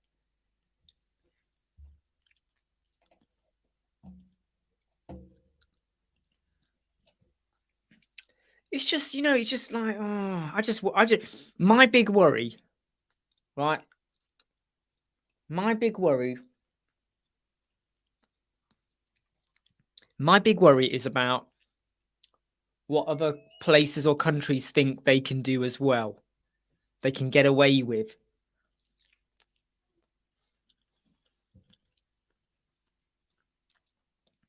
Oh my God, Fallout 4. That is my worry. That's my big worry. Where, once one place does it and seems to be getting away, not getting away, wrong word, but they are kind of being able to do what they want. What if you have other places in the world decide, okay, we're going to, we've got an issue with X, we'll do it. What if North Korea invades South Korea? What if China invades Taiwan? What if there's a big struggle kicks off in the Kashmir with Pakistan and India, right? There's so many of these little pockets that are just, they've always been brewing. And then all of a sudden it just kicks off. What if Iran attack Israel, right? It's so much can just spark and kick off major. Saudi Arabia bombing Yemen and all that. What if they go in full blown? There's so many things that you could just go erupt,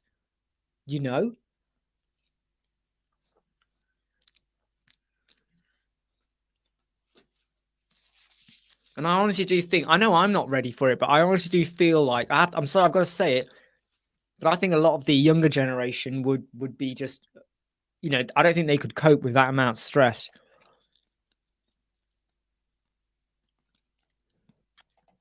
Yeah, good point by Mark there as well.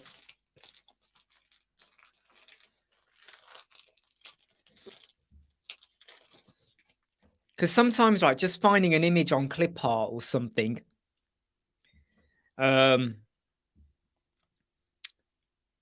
that relates to your business, sometimes you can so tell, oh, that's just clip art. In the old days, the amount of logos I would see on people's vans, it was like, that's just Microsoft clip art you've put there. Like, it's so blatant.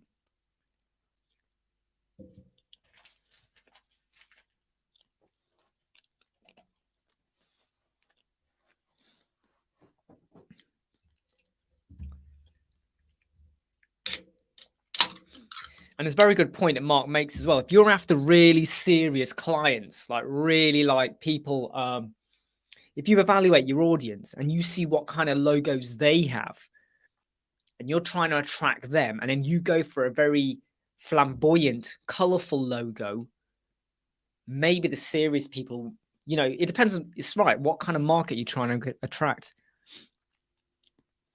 Yep. So like Mark says, that is appearing in the Web Mastery membership. All right. That is appearing in the Web Mastery membership.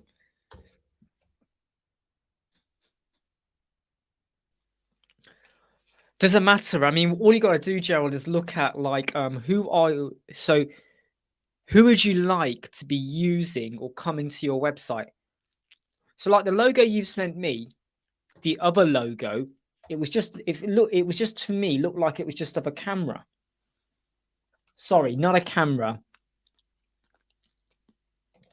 I get the picture outline and it's got the music, but it's but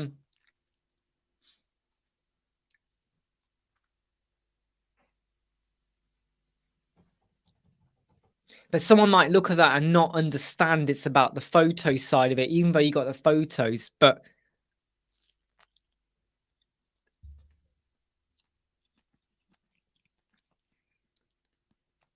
yep, sure, Pixstar. Yeah, as soon as Pixstar sends that, I will email it over.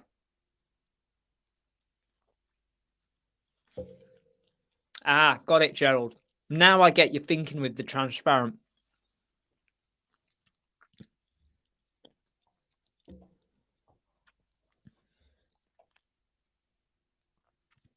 Yeah, send that over, Pixstar.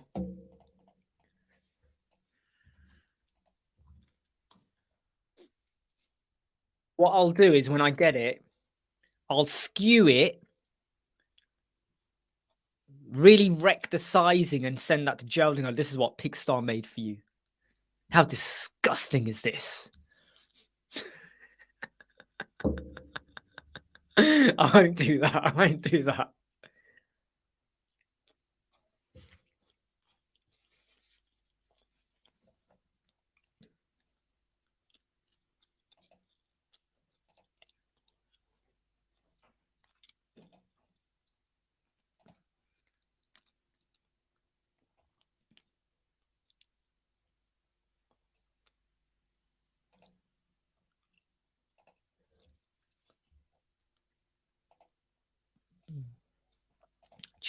Where's that? Where's that? Where's it gone? Aquamarine jewelry. Yeah, that was the one. That wasn't the Aquamarine jewelry 2. It's that one. All right, so let's edit that.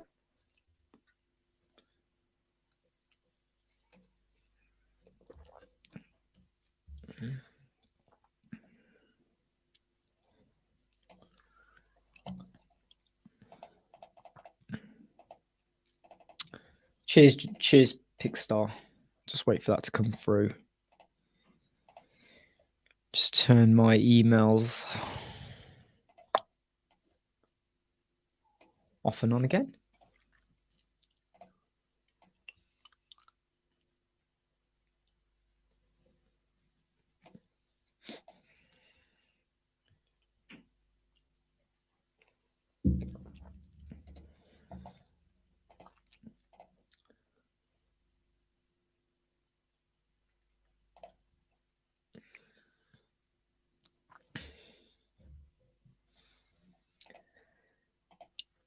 someone raised a question on the Elementor community group. I posed a further question and they've just come back with a really vague answer. And at that point, I stop engaging. I'd be like, right, I'm not engaging in this post. I've asked you a proper question and you've replied, but you haven't even answered the question. So I'm not getting involved in that.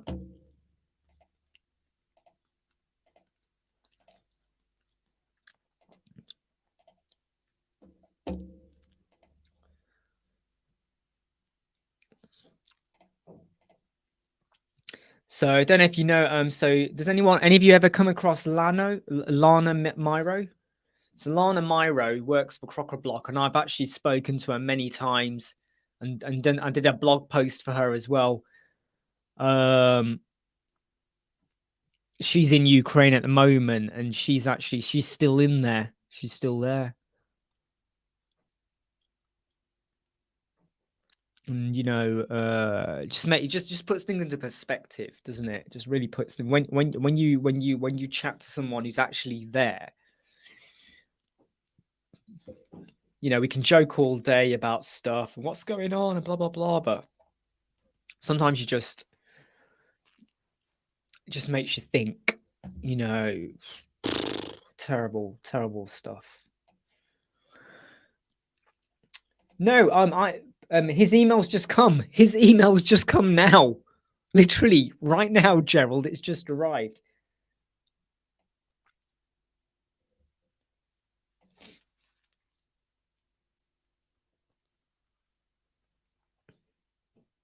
So, right, Pickstar, what you've said, I like, but I'm not going to share it on here. But Pickstar, I'm just thinking, at the bottom where it's got that white bar.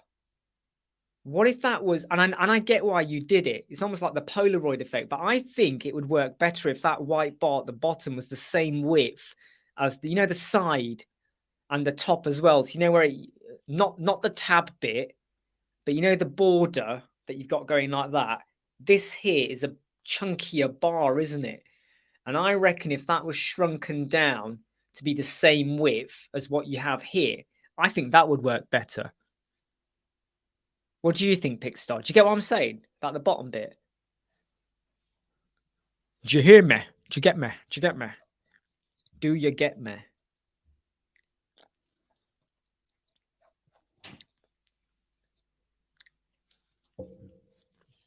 Does that make sense? Do you get what I mean?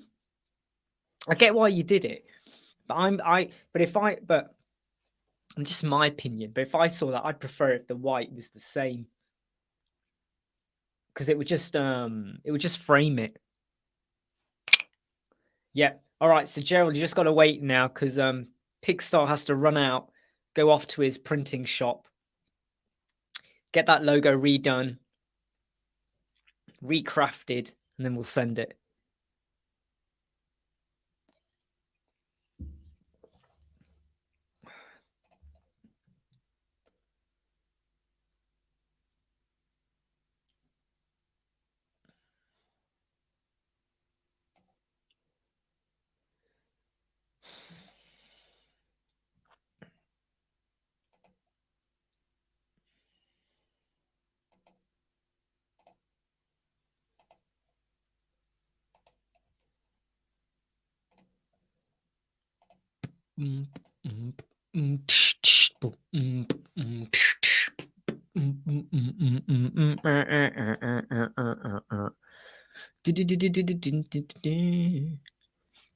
No, don't get nervous, Gerald. Don't get nervous. Don't get nervous. Okay, don't get nervous.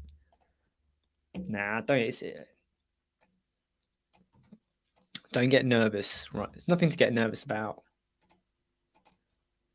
Because at the end of the day, it's your logo, and then what you do with it and how you use it is basically down to you, right?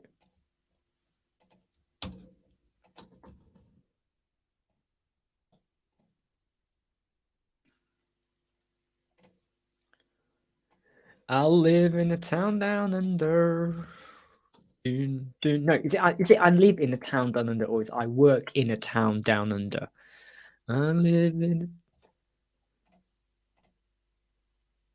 Yeah, that's it, Pickstar. Let me just forward that to Gerald.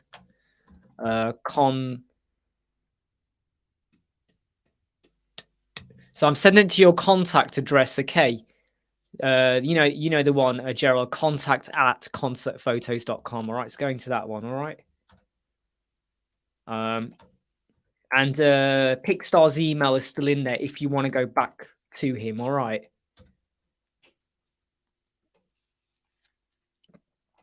Yeah, forwarded that on. Okay. Nice one, guys. Nice one. That was wonderful. Dun, dun, dun, dun, dun, dun, dun, dun, dun, dun. Do, do, do, do, do, do, do, do, do, do, do, do. I live in a town down under. Do, do.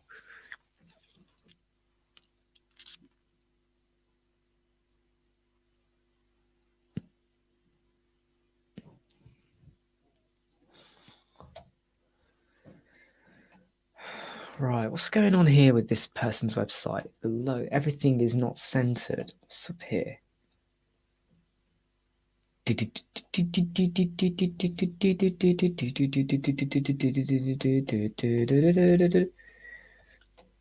know when someone says they got a problem with their website, but they have no way to purge the server. So you've quickly fixed it for them, but it's not showing on the live site. And it's kind of like, until you purge the server or you wait a day, you're a bit stuck. You ever have that situation? I live in the town down under. That's the only bit of the song I know. The rest of it, I'm not sure about. La da da da da da da da da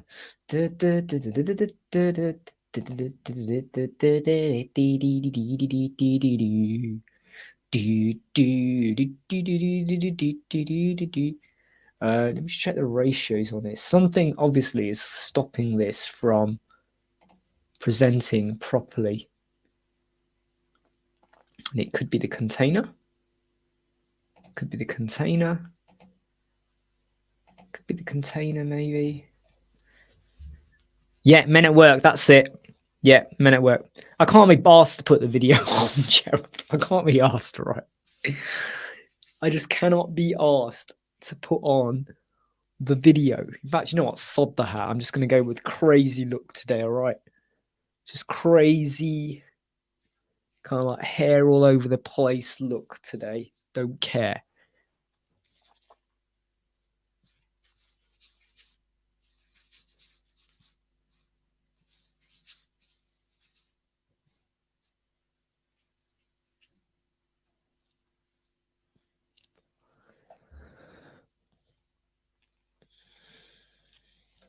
Cool. Hope that gives food for thought in terms of logos. And again, it just throws another idea, another way of doing something.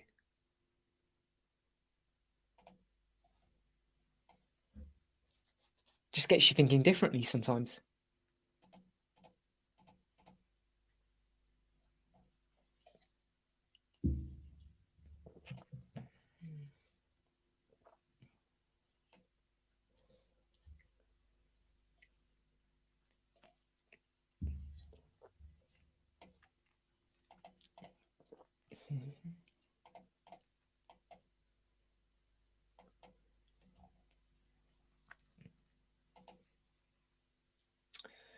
Something's not right with that image.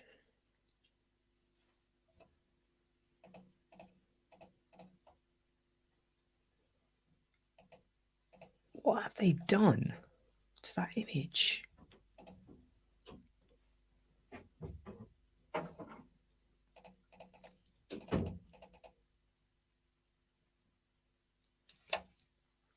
Yeah, take care. Go have your lunch, Gerald. I think that's what's kind of good about the live chats we do. I mean, right now we've got people interacting, engaging with one another that probably never would have come into contact with each other. So, it's not just web designers, developers, it's skill set, advice, views, opinions, and all of that. And it all helps, doesn't it? It all massively helps.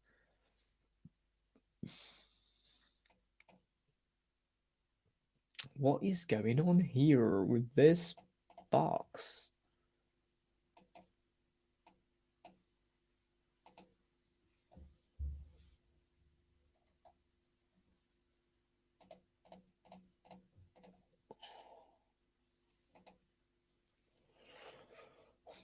Dun, dun, dun.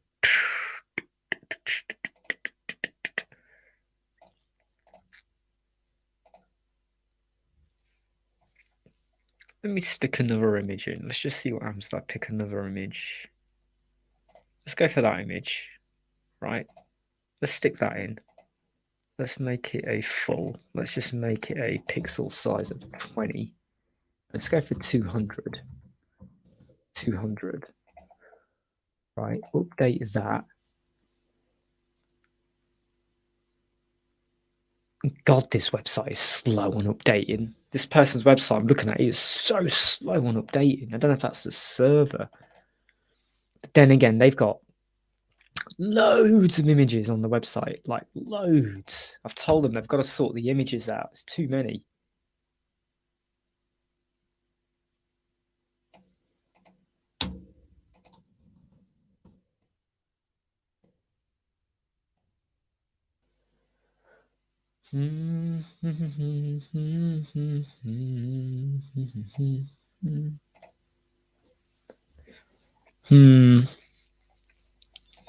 I think they've got a problem with purging their site, basically.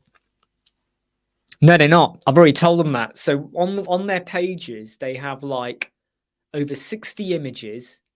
The images are all JPEG, so they could easily be condensed down to WebP.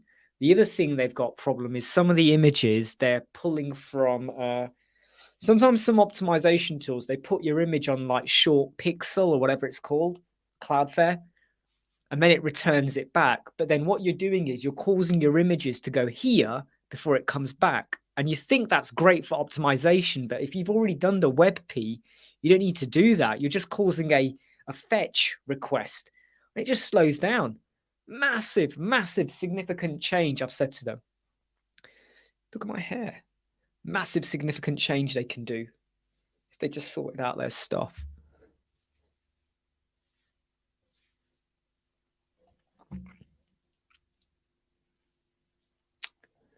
Unfortunately, because they're not using SiteGround or any host server that has a purge server, I've just gone in and checked something. I've now corrected it. It took 2 minutes to correct. Dead simple. But they're not going to see that unless they purge the server. And then I hate going back to someone who says, yeah, we fixed it, because they'll look at it and go, I can still see a problem. You go, yeah, you purge your server. And until you purge your server, sometimes you then doubt, well, I know I fixed it, but is it fixed? And I hate doubt. Hey, Catalyse or Catalyse? Hey, sorry, I look a bit messy today with my hair and all that. We've edited 2 videos, got to do the cover art, just general communication. Elementor WordPress websites.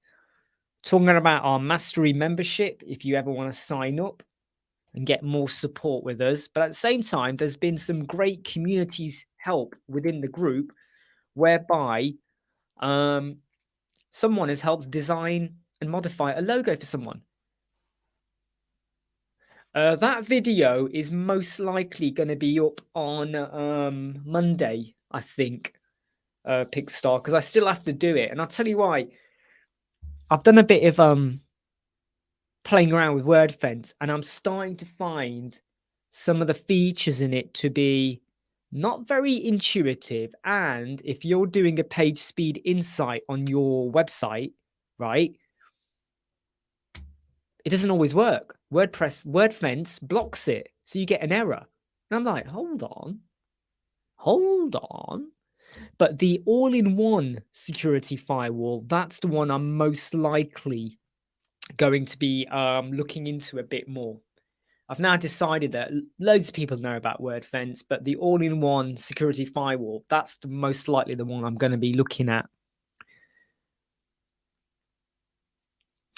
I haven't worked out all the basic settings yet. It's just bear with me on that one, okay?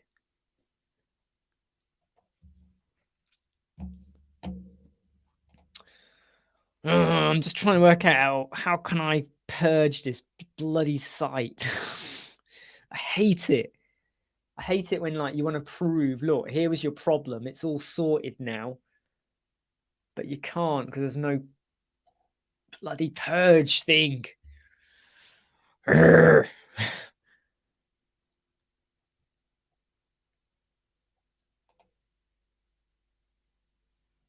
No, this website they're with is not SiteGround. This is not site. Oh, SiteGround security, you mean?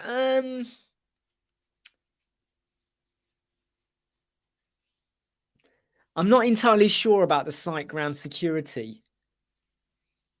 Oh, yeah, hold on. Is that free? Is that available for every? I think that's available now for everyone, isn't it? Regardless of what. No, I think that's available for everyone, Pickstar. So you know the SG optimizer? That's now available regardless of if you're with SiteGround or not. But I don't recommend you use that. I don't think the SG optimizer is that good. I used to use it. I'm with SiteGround, but I don't even use it. It's not that good. But the SiteGround security, I'm pretty sure that now works on any website. I'm pretty sure it does.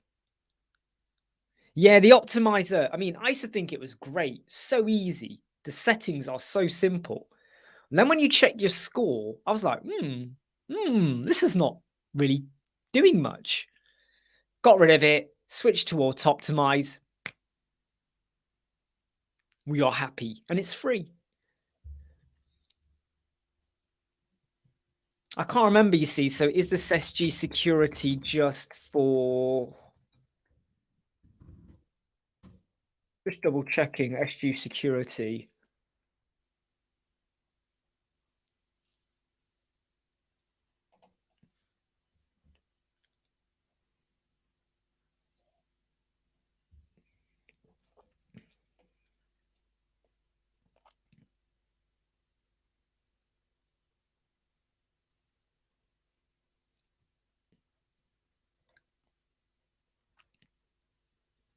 No, I think you can use the SG security with any website. You don't have to be with just SiteGround.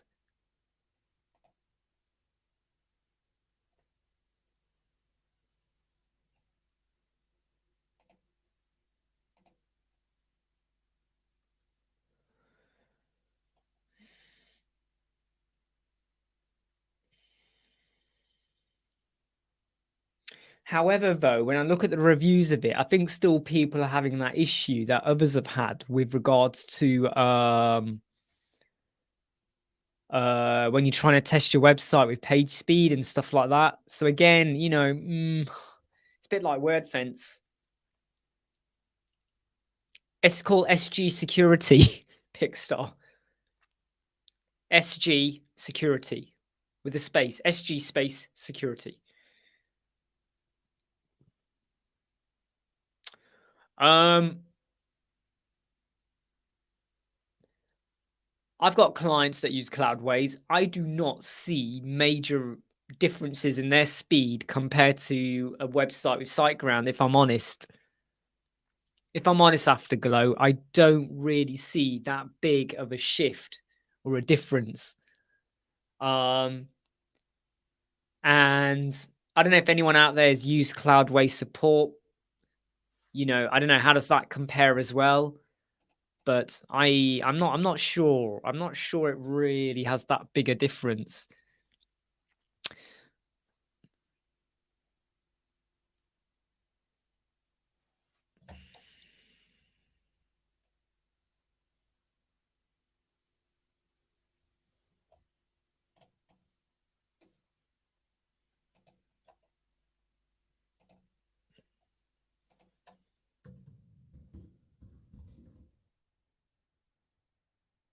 Oh, come on. Are you kidding me? Just gotta. I might just put asset cleanup onto their website because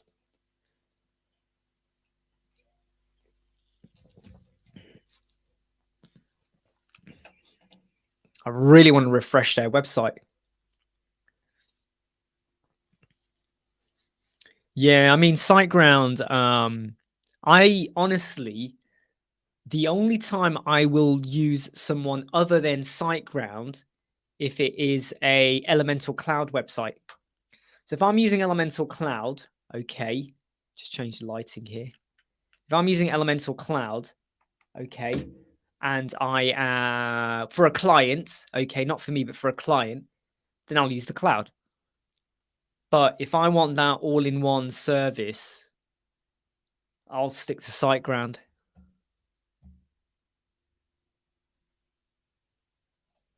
No, Catalyst, to be honest though, I have to remind people and say, no, I don't work for SiteGround either. I just like using them. They're just really, really good. You know, great service. I just like what they do.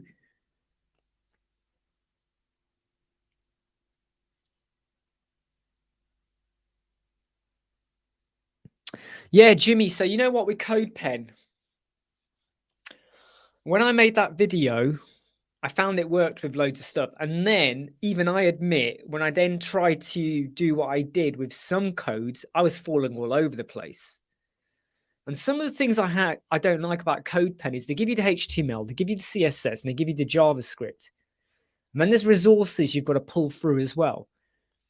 And then sometimes you load everything through and it just doesn't work.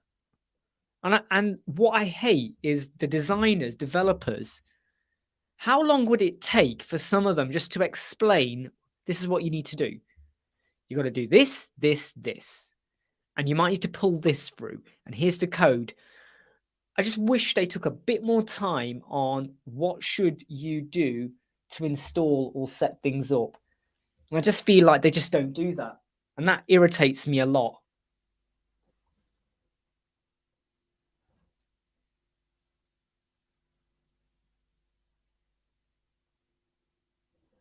Just checking something. Yeah, so that irritates me a lot, that does. No. So like I've come across some code pens and I'm like, wow, that is cool. You try and implement it, you put the HTML in, you put the CSS in, you put the JavaScript bit into the HTML widget as well, and nothing happens.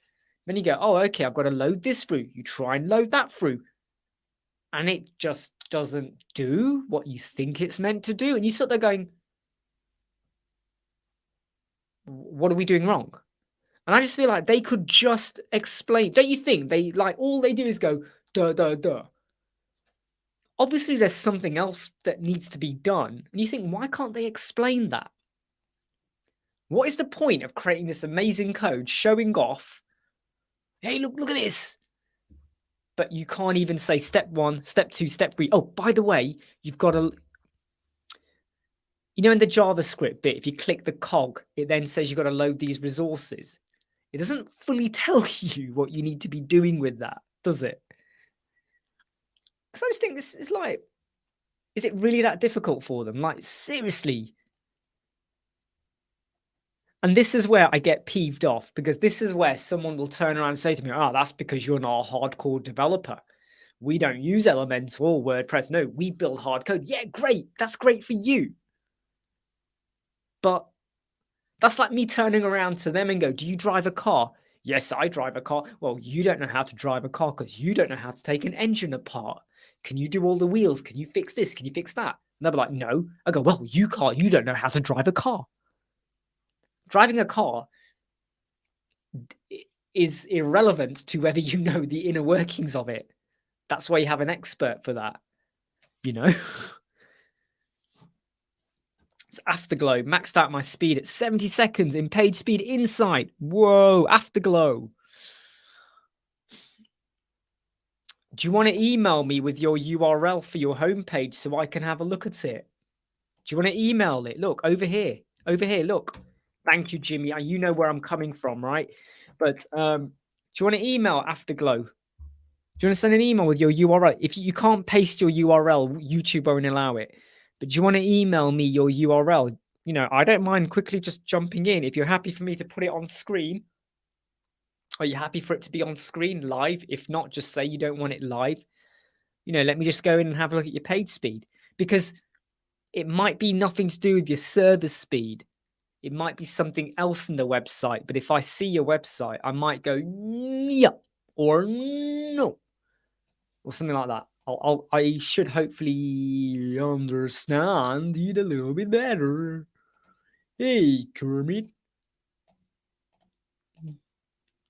Yeah, Bonzy Bear. You know, might help to just understand what's going on a bit better. Oh man, this is ridiculous, because I've just stuck in like 3 plugins and I'm removing them all now just to test out this person's page. Doesn't matter how much I purge, it's never going to purge. What a fucking joke, hey?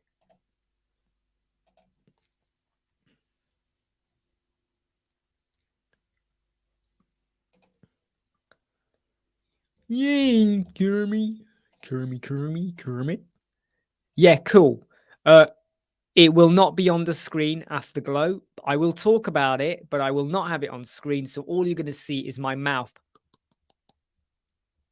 and all that talking, but I will not show. I always respect what is sent to me is sent, because, yeah, don't worry about that, okay? Yay, Kermit the Frog.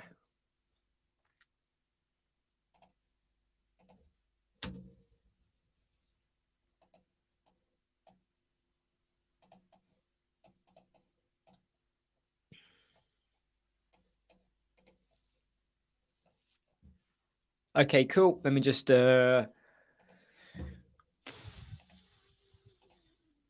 shut down my email, open it again. Sometimes I have to do that to force the emails to refresh, even after I synchronize the flipping thing. Nothing's come through yet, but let me just check it's not gone to my spam. No. Can you just send it again? Can you just send it again, Afterglow? Nothing's come through, but just please just drop it in again quickly.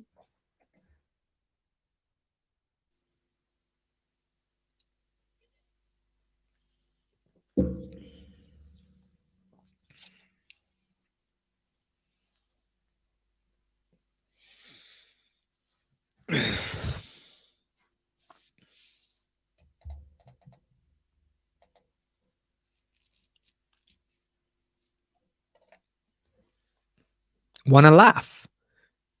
Yeah. What was your computer crashing for? Let me guess. Downloading stuff. Joel Steen, my homepage has a booking calendar. I sometimes get double bookings. Double bookings.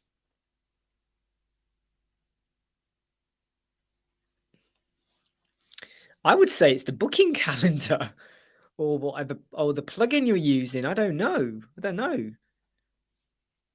It wouldn't be your optimization plugin. I think it's more to do with the plugins.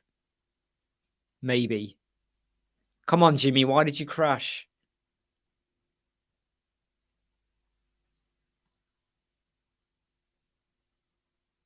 How big was the Lottie? Can't be that big. Lotties are tiny.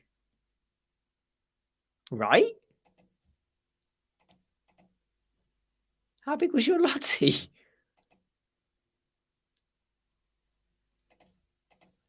Well, that's got me a bit weird. That's now a bit weird. How big was your Lottie?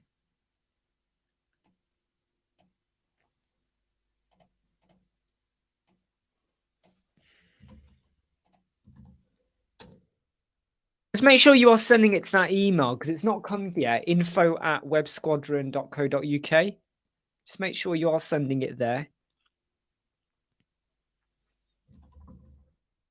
Or you can send it here as well, info@bats.work. That's the alternate email as well. Yeah, but it's a lottie, Jimmy.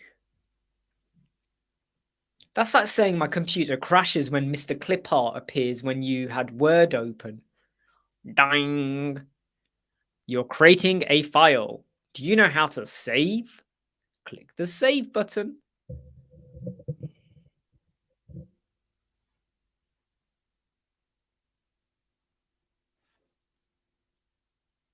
That is a little bit surprising. But to be honest, you are talking about, I mean, tower computers. For some reason, you could have a laptop and a tower computer, but you always felt like a tower computer was like on its last legs, even though the laptop might be more inferior. But 9 years old towers, the fact it's lasted 9 years is kind of pretty impressive.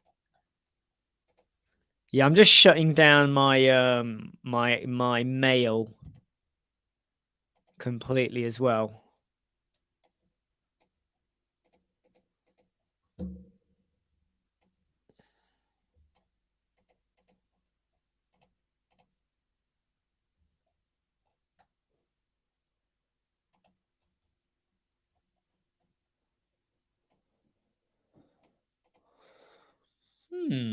Nothing's come through.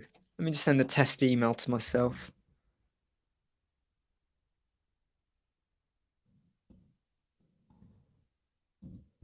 Sometimes, right? Web Squadron, not Web Squadron.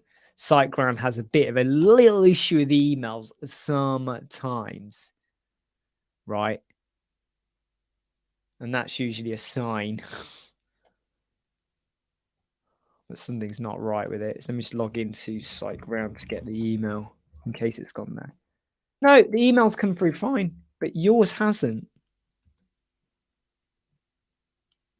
Yours hasn't come through. Afterglow, do you can you just send it to me by DM? Just send it by DM to there, okay? You can go to Facebook and just drop it there. That'd be great. Oh, I can smell your egg fried rice here.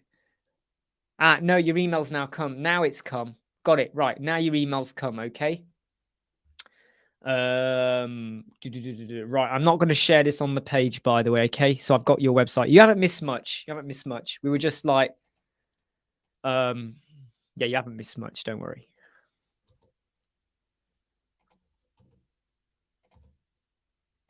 Right, so your website's loading fine for starters. And let me now just check a page speed. Right, let me just check what we get in here.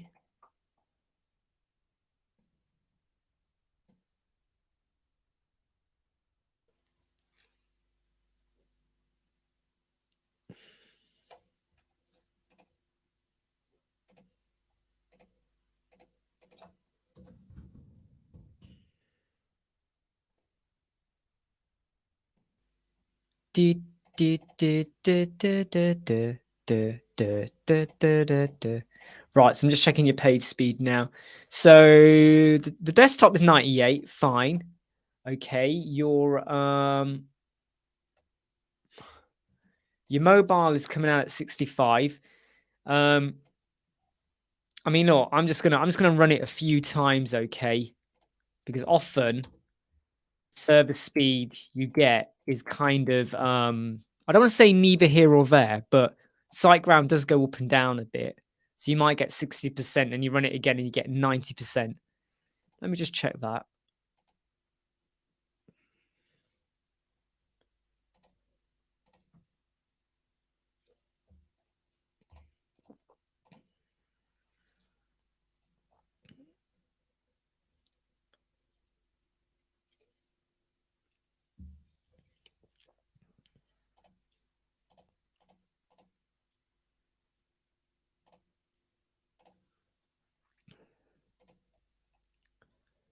Just bear with me a moment. I'm just quickly just quickly replying to someone about something else. Right, okay, back to your website.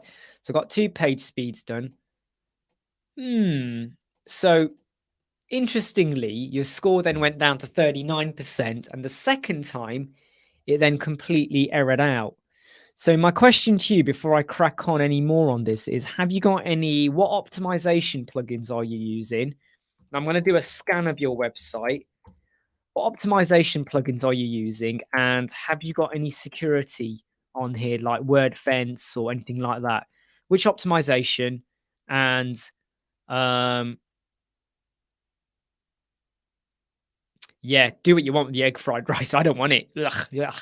But yeah, what optimization Afterglow? And have you got any security plugins installed on here as well? Because you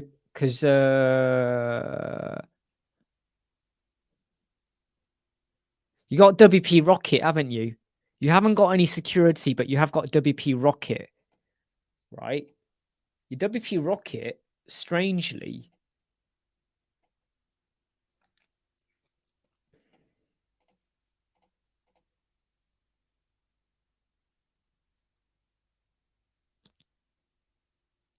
right?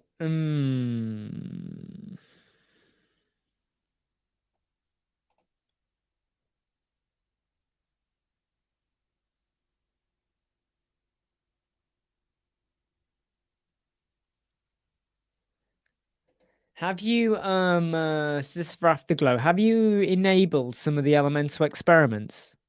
Oh, asset cleanup, short pixel. Mm.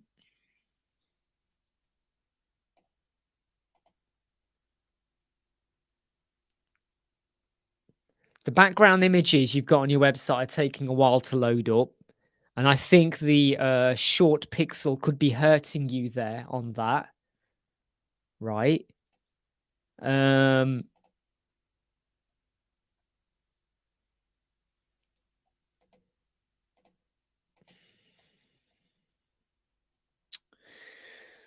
It's a bit of a weird one, this, because right, yeah. Now your images, right? Some of your images are on PNG. You need to get them to be WebP.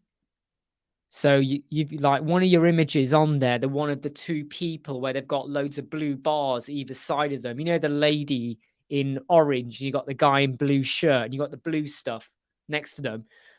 That is a big image. Okay. It's 1,600. No, it's 1,024 in width by 768. I don't think it needs to be that big.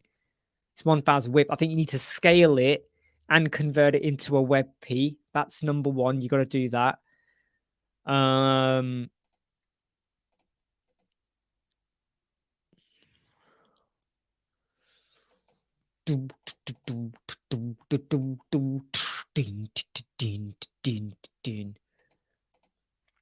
yeah, you got to sort that out. I mean, your score on the mobile is quite low, quite low. I'm running it, fifth time I'm running it now, and I'm taking intervals, and it is struggling to get over 50% now. And I think just your images. I know a lot of people that use WP Rocket. I don't use WP Rocket for two reasons. Number one, I think it's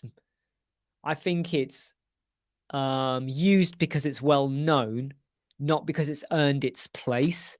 And number two, you got to pay for loads of stuff to get the full benefit out of it, which I don't like. You know, why put out a plugin and go, oh yeah, we'll do this, but now you got to pay, which is why I use Auto Optimize. So now your mobiles come out at 66%.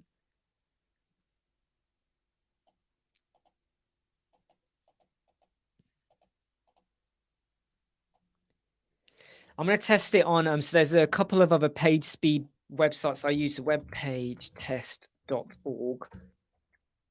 So I normally have a few other places I test on, and I'm also going to just test your website on the Chrome as well. You know, the light speed on there. I'm just go there. Bum, bum, bum, bum, bum, bum, bum, bum. Dance the night away. Worries for another day. Dance the night away. Down a Fraggle Rock. Right, okay, so let's just wait for that. So the web page test is just building its report. I never use GT metrics. I used to use GT metrics all the time when I first started building, and I was like, yeah, this is cool. Because you always got an A. Yeah, 100%, yeah. And then you look at your website properly, GT metrics is pile of plop. You know, in how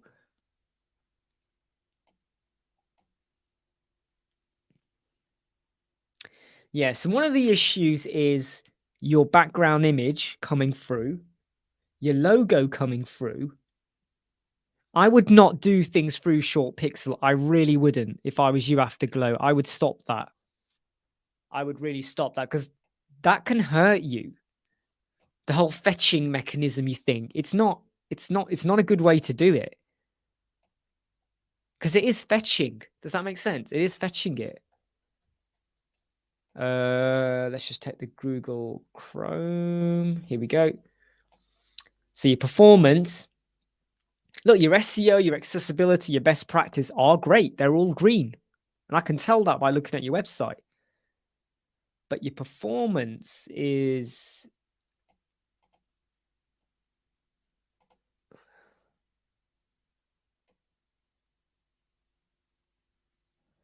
the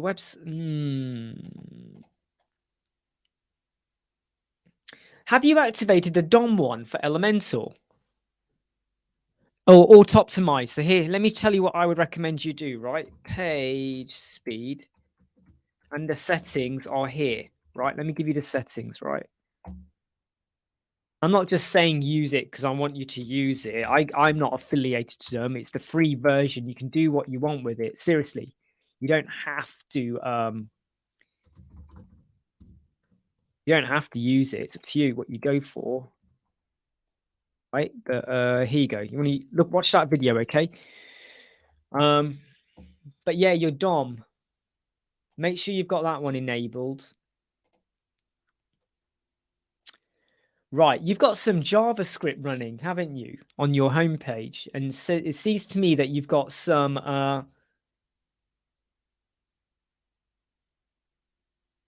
what JavaScript have you got running on your page, or what kind of codes or something have you got? I'm going back to your page. I'm just trying to see what JavaScript have you got. That's a button. That's a button. We've spoken about that image in the middle, in the top. We got some hyperlinks. I'm just trying to think. There's something on here that is causing a JavaScript delay, a big one, and that's what's pulling you down. So you could go anywhere you want. You're still going to get this issue.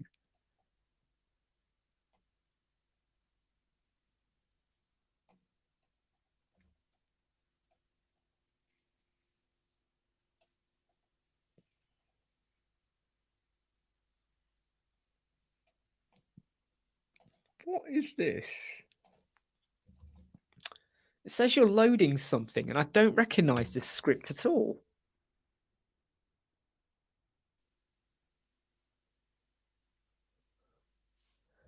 It says you're loading something, and it does not make sense what you're loading.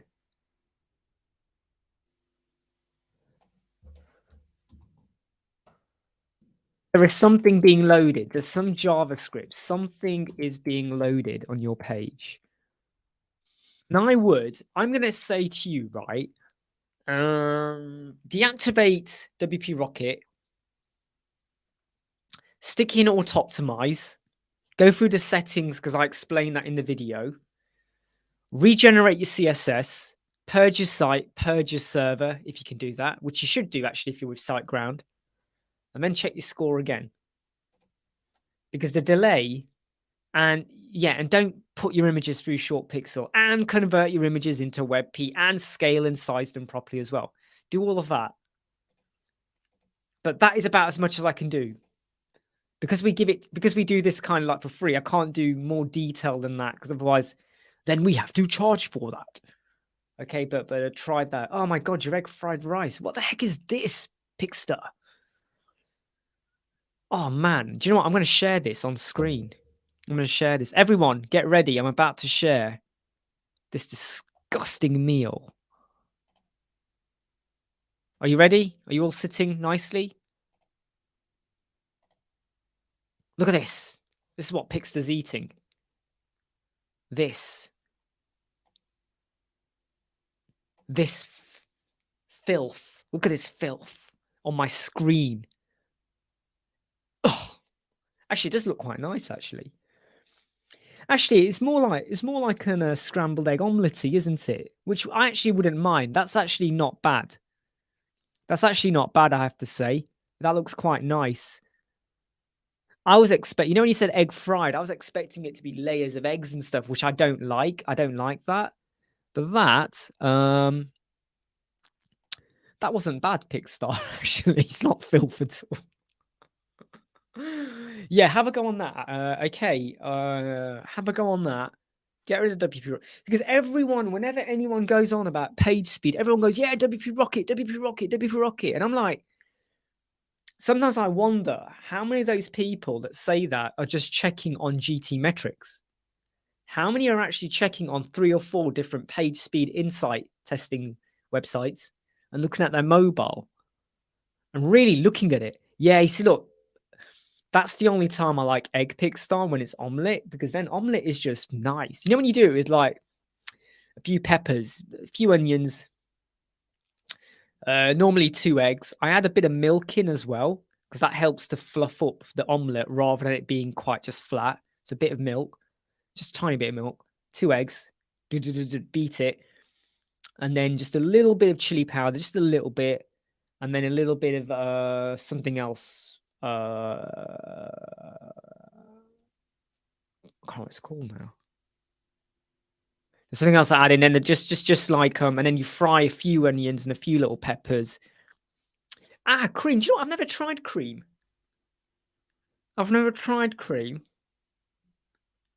Does that fluff it up a lot more then? I suppose it would, wouldn't it?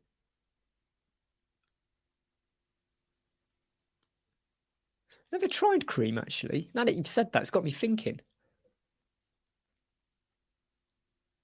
Oh, you know what I feel like having tonight now? I feel like having like a beef burger with some omelette. Ooh, that will be nice. Because I don't really eat chips or potatoes or pastas or even rice that much now. Lamb biryani I love, but I've got to control myself. But I don't really eat much of that stuff now anymore. But a beef burger, one beef burger, and 2 egg omelette, mashed up together. That would be lovely. I tell you what, water buffalo, I think it's called, whatever it's called, water buffalo, whatever burger. That is gorgeous. That is, yeah. Sorry if there's any vegans out there.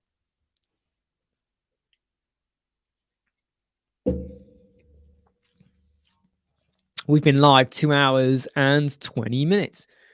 I'm going to be live for another 40, maybe. And I will be stopping this at that point because then it will be 3 hours and it just means I can, in fact, I need to email this person back again.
There we go.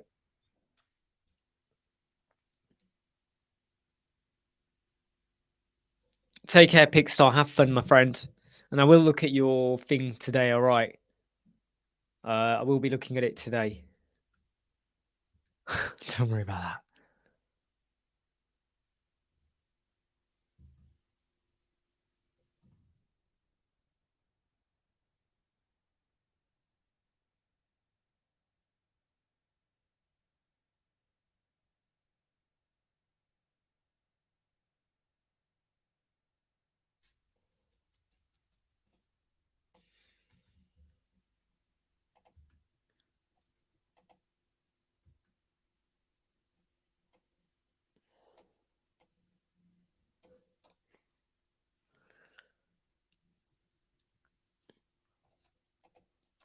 I just hope I can answer it. I just hope I can come up with a good solution for you.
See you later, Pickstar.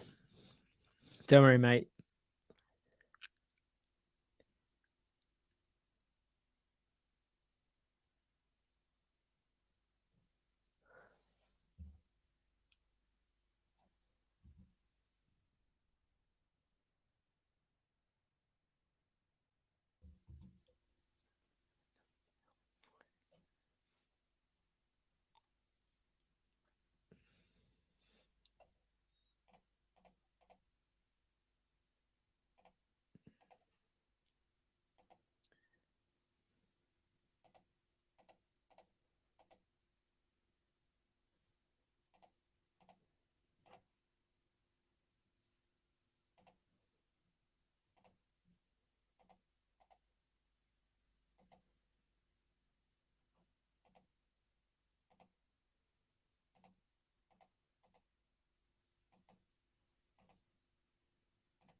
Just got to answer a question here.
You know, when you have someone post on the Elementor group and they go, "Oh, I built a header, but the header's not showing on the page."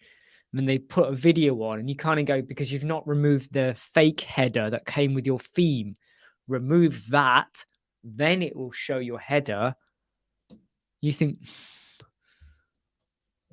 it's not that difficult. Just go through the motions. Stop blaming Elementor. They go, oh my God, Elementor's not working.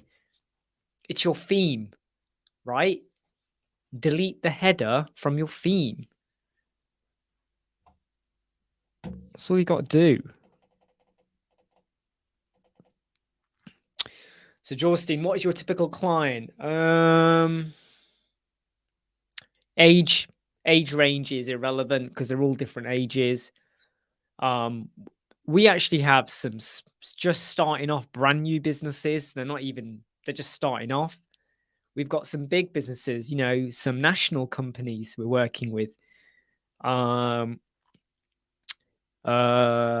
We like to focus more on consultants or small businesses that have a niche market they're trying to work with, because we can then try and help them to understand their business, their clients, their SEO keywords, how they can make a dent, stuff like that.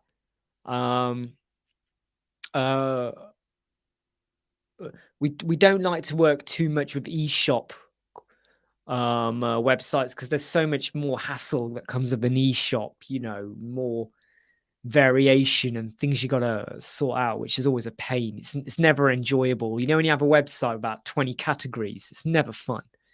When you're sorting out filtering and all of that, product attributes, it's never fun. But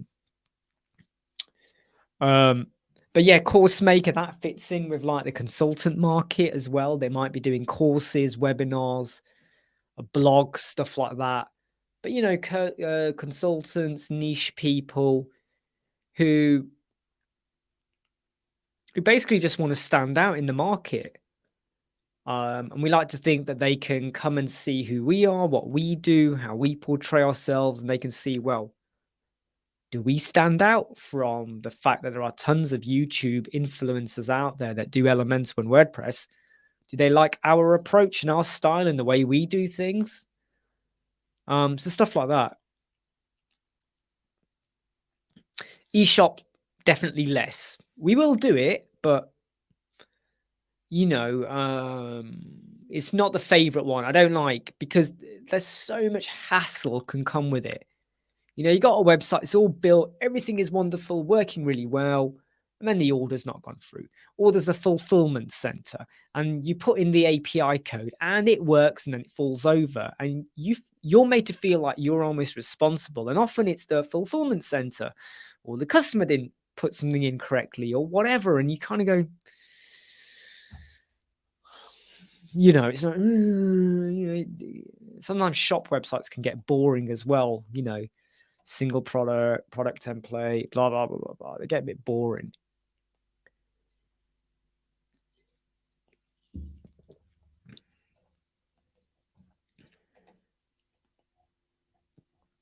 And often your clients don't even have any idea how they want the single product to look, the template. You go, right, okay, what style are we going for?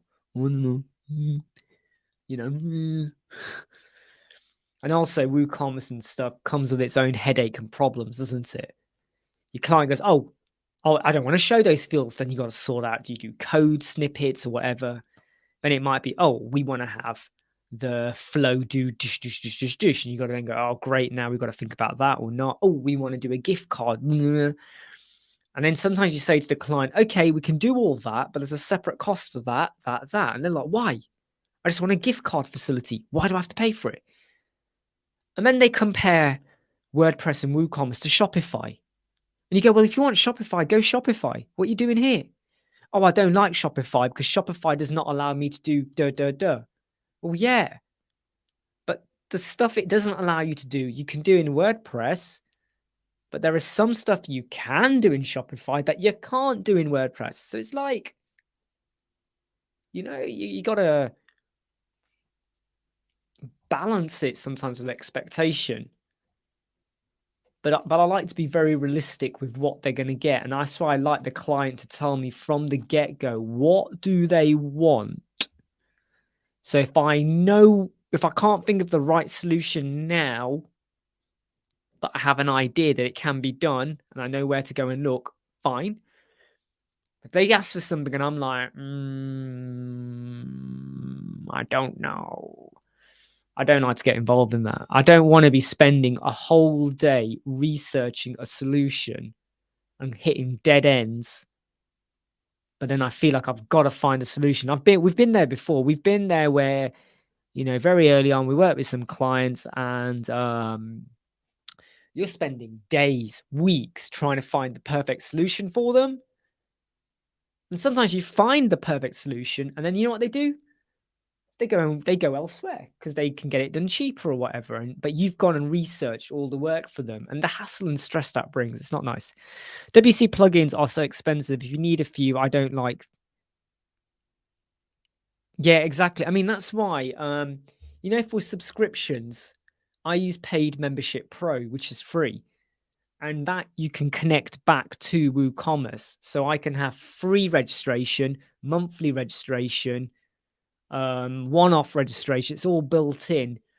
And then I can lock down pages or sections or columns or widgets. So you have to be a member to access certain content, and it's free. But yes, so many really, really, really good WooCommerce features, and the prices are ridiculous. $200, I think it is, for some of their plugins. And you think, like, and I get it. I get it, right?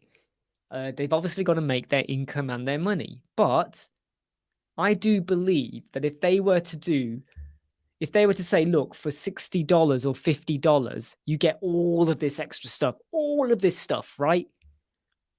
That's probably worth $1,000 to them. I do believe that if you took 1,000 people right now that use WooCommerce, I bet nearly all of them find an alternate free solution, right? But if you said to them, you will now have WooCommerce and all this extra stuff for, say, $50, $60 per year, which the client pays, right? I bet a load of those 1,000 people would use that. I bet they would, because now you know that every plugin and everything you get is already integrated into WooCommerce. You're not messing around with Themify, Shop Engine, Cartflow, whatever, or other plugins. You're not messing around. It's all built in. And you take 1,000, maybe a small percentage of them have bothered spending money to get the other plugins, but you take 1,000 and they all pay $60, that's $60,000. There's your business model, WooCommerce. What are you doing? Right? Drop the price, make a bundle. Because if they did that, I would go for it. Wouldn't you go for it?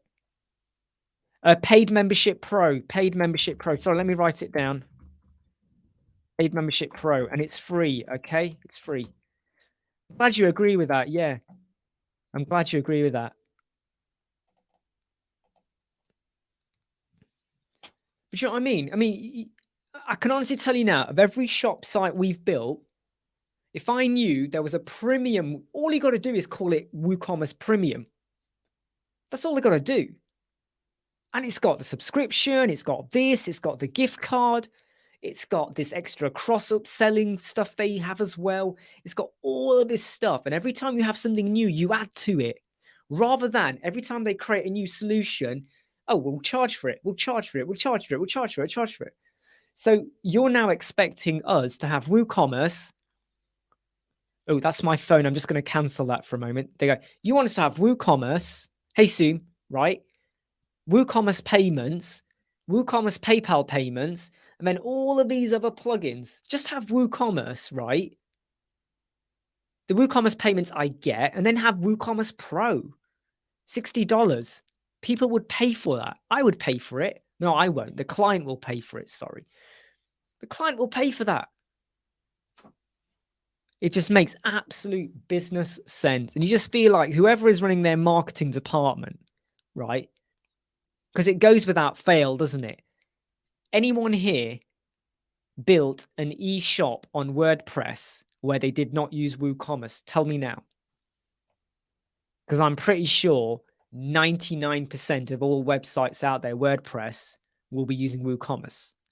And I bet all of them would pay the extra $50, $60 unless your client can't afford it or whatever, right? Okay, or you can't get the cost for it, would pay a premium to get so much more features instead of $200 here, 200 here, 200 here, 200 here, and then you're messing around with 5, 6 different plugins to satisfy one aim or a few aims. I've seen clients who've got a WooCommerce site. I go in and look at it, and they've got like 10 plugins, cart flow, this, that, and you're trying to work out, well, that does that does that. But if it was all in WooCommerce, right? And you had like a cart flow feature now in WooCommerce, and you could map out what it's doing, we'd all be doing it. Yes, Zoom. I used to have 2 cats. I got them both in 2004. One of them died just after New Year, which is quite upsetting for everyone. But the other one is still alive. The same age though. But he's going to be 18 years old. It's a black cat, 18 years old in November.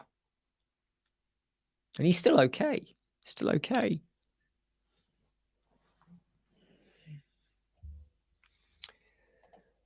Do you know what? I need to do a blog post. I need to write to WooCommerce and say, guys, sort your business model out. You now have an opportunity to change your approach. Okay? Because you could make every web developer designer's life who use WordPress so much easier with the premium version, and you will be surprised at how much income you bring in. You will be surprised. Chicken. Have you got any chicken?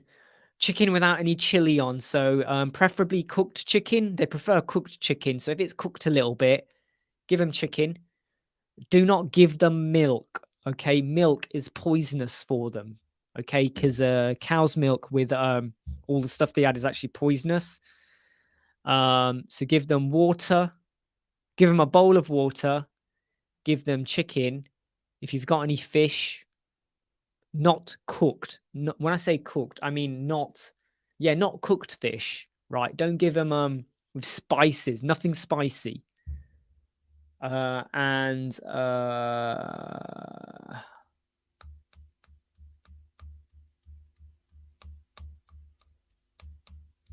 Yeah, that's it. Fish, chicken, and a bowl of water. The saucer of Milter. Yeah, no, everyone thinks that, but you know the milk you're giving it doesn't, not going to die straight away, but it doesn't help their digestive system.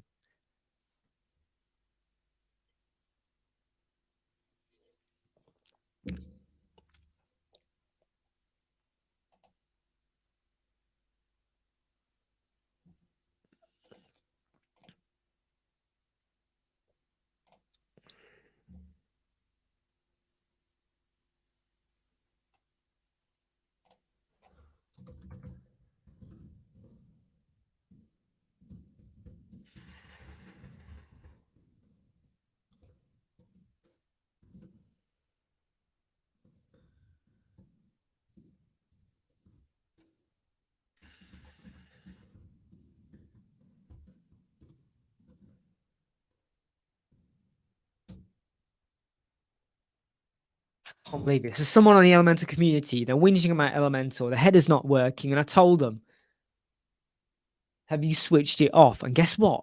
It's now working. Right? That's all they had to do.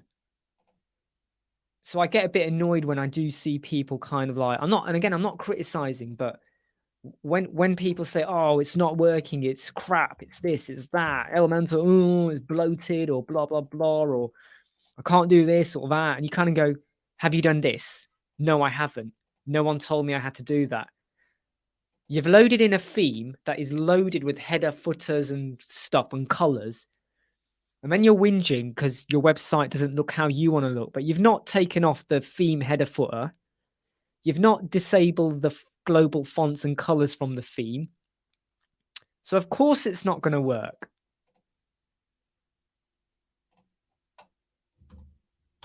Right? Just think a little. Think a little, live a lot. That's my theory in life.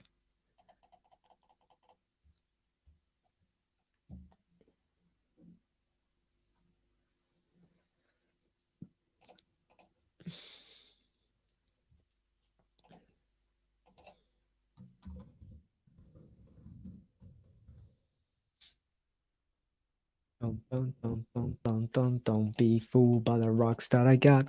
I'm still Journey from the block.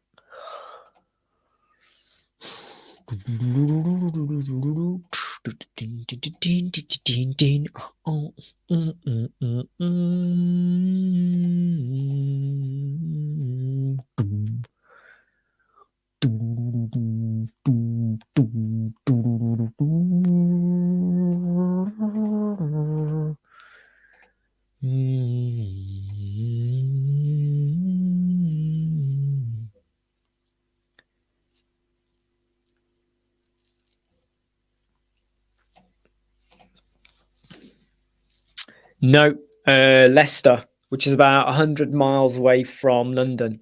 So London is in London. I'm in Leicester, or Leicestershire, just outside of Leicester, which is more central England.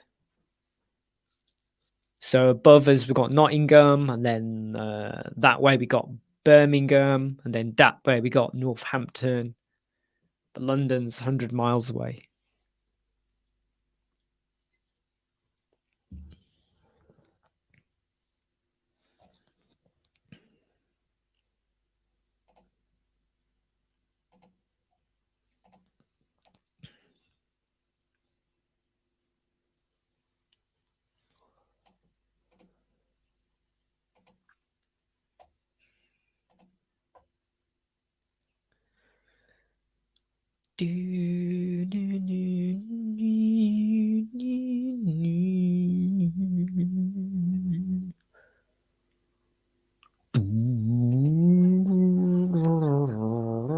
Yeah, of course it is. Hey Jason, how you doing?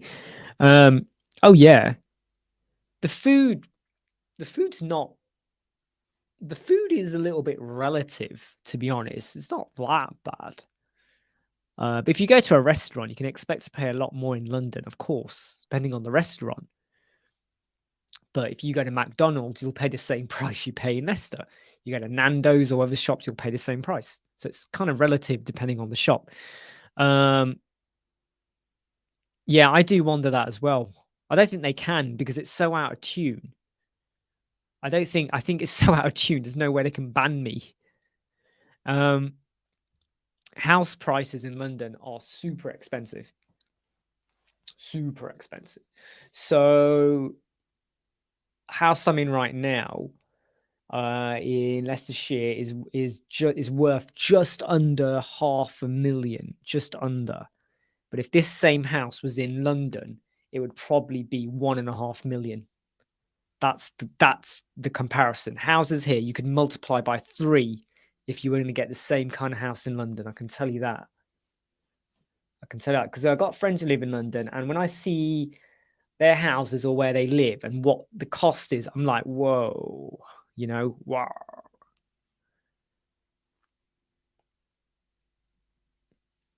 Yeah, okay, Jason. Yeah, so 2 videos edited. They should hopefully go up soon. Just working with clients, trying to advise a client on why their website is slow, mainly because their images and stuff like that. But I'm only going to be live for another 15 minutes. And then I'm going to crack on with some other stuff. But I've been answering some questions and just devising some stuff back here.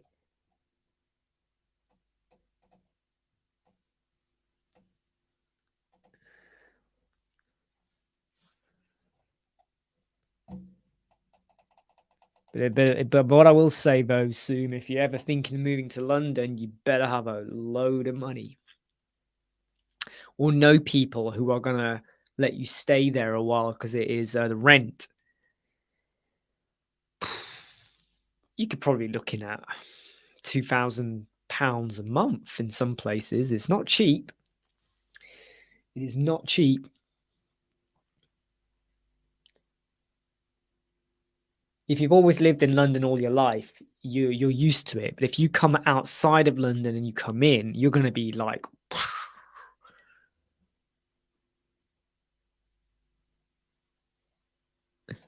nah, don't worry, Jason. Yeah, I mean, I'm just waiting for a client just to get us some details so we can crack on and finish their website, and another client to sort out their bloody login for their password so we can finish that one as well. I don't think I'm either. I don't think I'm any of them. I like them all.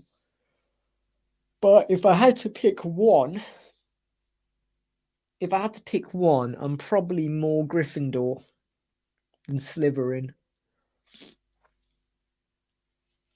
I get why people like Slytherin, but I find Slytherin to kind of for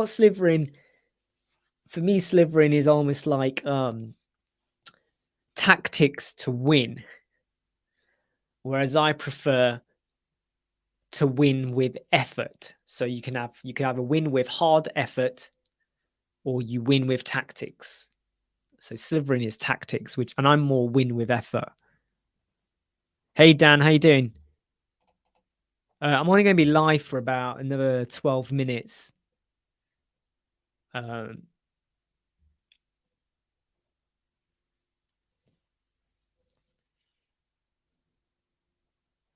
Just checking what's going on out there.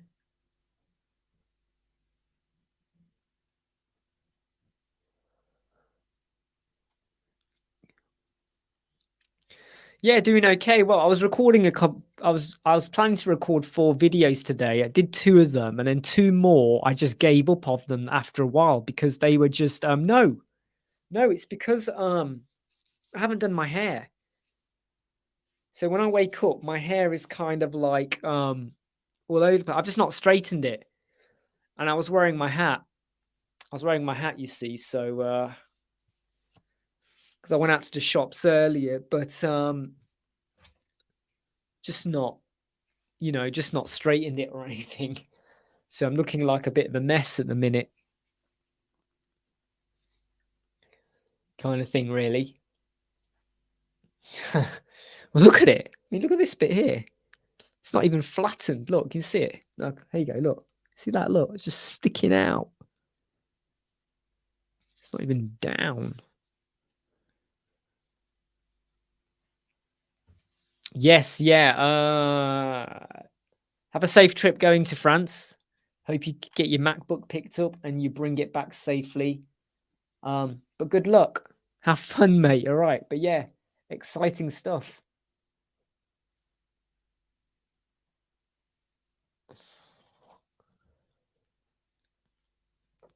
But be safe.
Yeah. I'm still here, Dan. Go on. What's your question?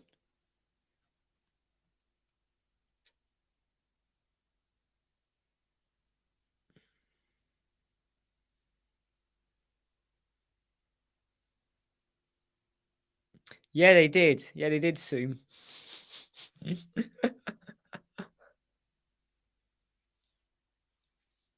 Which gift are you referring to?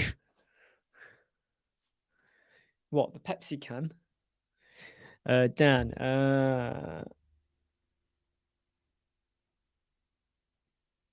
Yeah, don't worry, Ali. I'm glad that helps. Okay.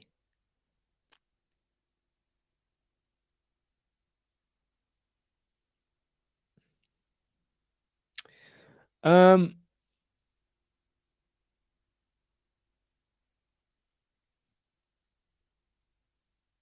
Well, what you do is, Dan, is you create a single template. Hold on. Are you talking about the post or the blog archive? Post or blog archive? Post or blog archive?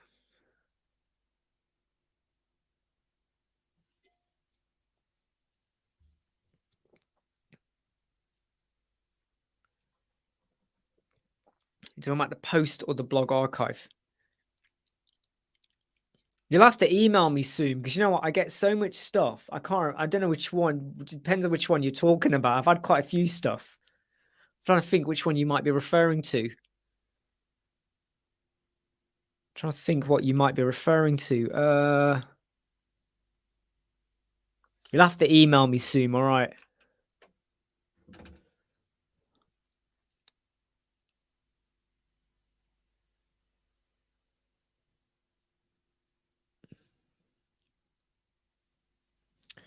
Yeah, which present you're referring to? Because like I don't want to. I've had there's stuff always coming through. Post widgets where you see all the posts and what. Oh yeah. Now, if you want to do a background, you would just put a background into your post widget, which you can do. So you would just go into the post widget, go to the advanced tab and go to background, or the background of the section, or the background of the column. So you could do it like that.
Most likely tomorrow, Jason. Most likely tomorrow.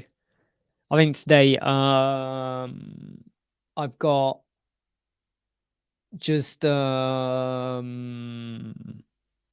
stuff to be cracking on with as well. So I've got to put a bit of time into that.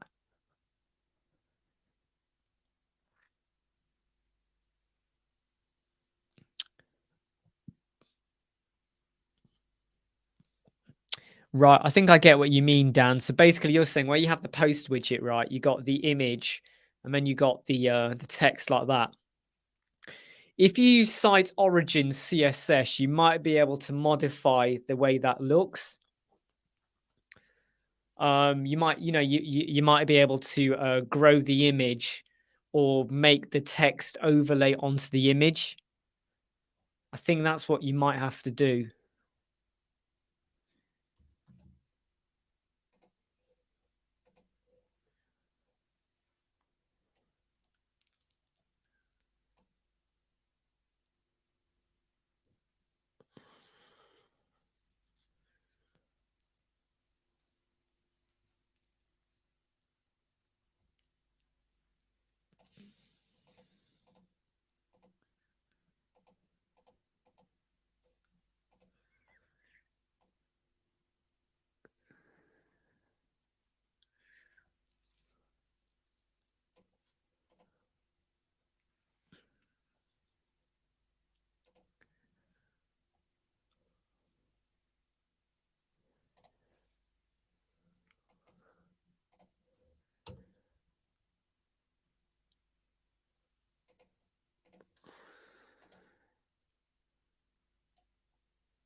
Yeah, send it. Send it, Dan. Send that.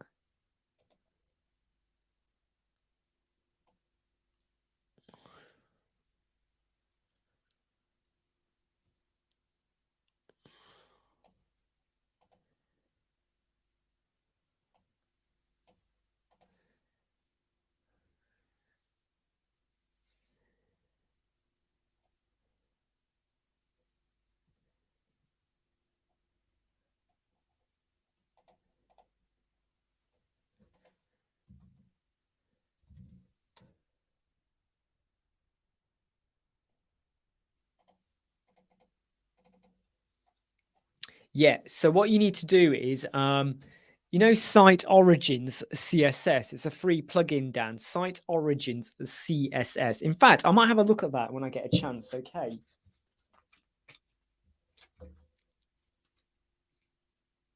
Let me have a look at that. All right. I won't do it right now. Okay. I'll do it and then I'll test it out and I'll let you know if I can. Let me just take a copy of that image. Copy image. Let me just stick it over here. Right. Let me have a look at that one. Okay. Let me have a look at that, mate. Hope you heard that, Dan. All right. Let me have a look at it. And I'll either email you back today or tomorrow. I'll update you guys. Or I might do a video. But I just have to test it out a bit. All right.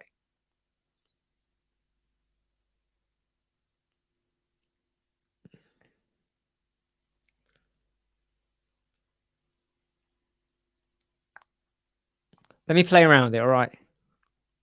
No, I'm going to try and do it without using an extra plugin. So can we do it with a bit of funky CSS or something? Something like that. All right. So just give me let me play around with that. No, I don't. I just think sometimes some plugins for the sake of it, LE custom skins and all this shit. Sometimes I get a bit wound up by all this. Yeah, just use that, and it doesn't really solve anything. No props, Dan. Afterglow. Before you go, you said Short Pixel was kind of slowing down. Would you recommend they use no? Right. So, what you need to use is so this is for Afterglow, right? Afterglow. You need to use bulkresizePhotos.com. BulkresizePhotos.com. Go over there, right? I shoved 86 images into there in one go, converted them all into WebP, like that, right? Convert them. And that's what you need to use. There's no point loading a plugin into your WordPress to convert to WebP because it will never do a brilliant job. And when you use stuff like Short Pixel and all of this, you're sending your image, right? And then it's coming back to your website. It's like Google Fonts. You're fetching. Anywhere where you are fetching anything. I've seen some people where they're fetching an image from Unsplash. The image is literally going to Unsplash and pulling the image. And you're like, you're assuming that Unsplash is working optimum, short pixel is optimum, all of this stuff. And if there's a little delay on their end, domino effect, delay on your end too. So it's like, you don't need to have, you know, you just don't need to, you don't need to do it. Exactly. And I just say, right, that, you know, all of these plugins, Smush, Optimal, whatever it used to be called, Optimo, Tiny PNG even had a plugin. Those plugins are only going to do so much. And then they say, oh, but you got to pay pro if you want a bit more. Bulk resize photos without fail. I use that website every day. All images. If I'm doing a social media post, anything, I build my stuff in Canva, whatever, and then I will optimize it, whatever, and then out we go. That's what you need to do. And yeah, Dan, don't worry, I will look into it. Okay, I will look into it.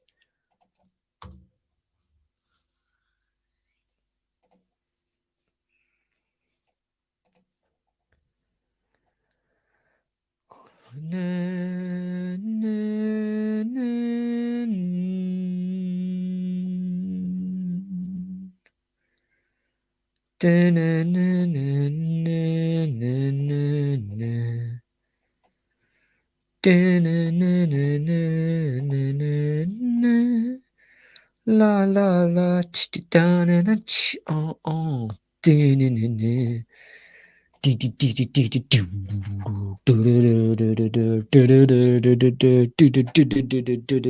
oh, I see you.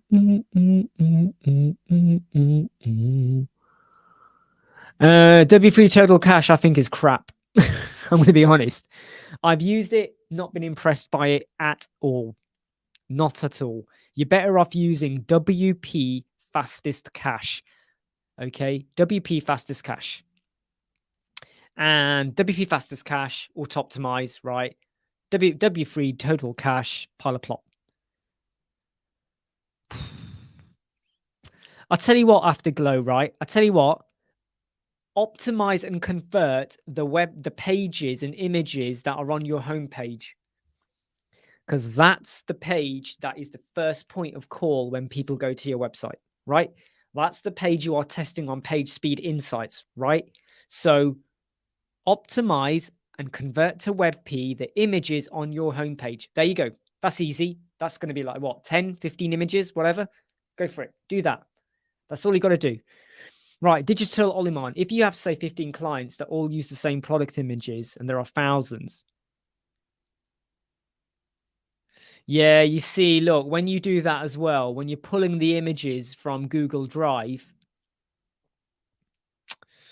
if they are loaded into WordPress, you're okay. But if they're not, is there any fetch going on? Just make sure there's no fetch. And also, are the images that you've got on Google Drive already converted into WebP format? So you got to check that. However, if they are the same images, then the process you've got is actually okay. That's actually okay.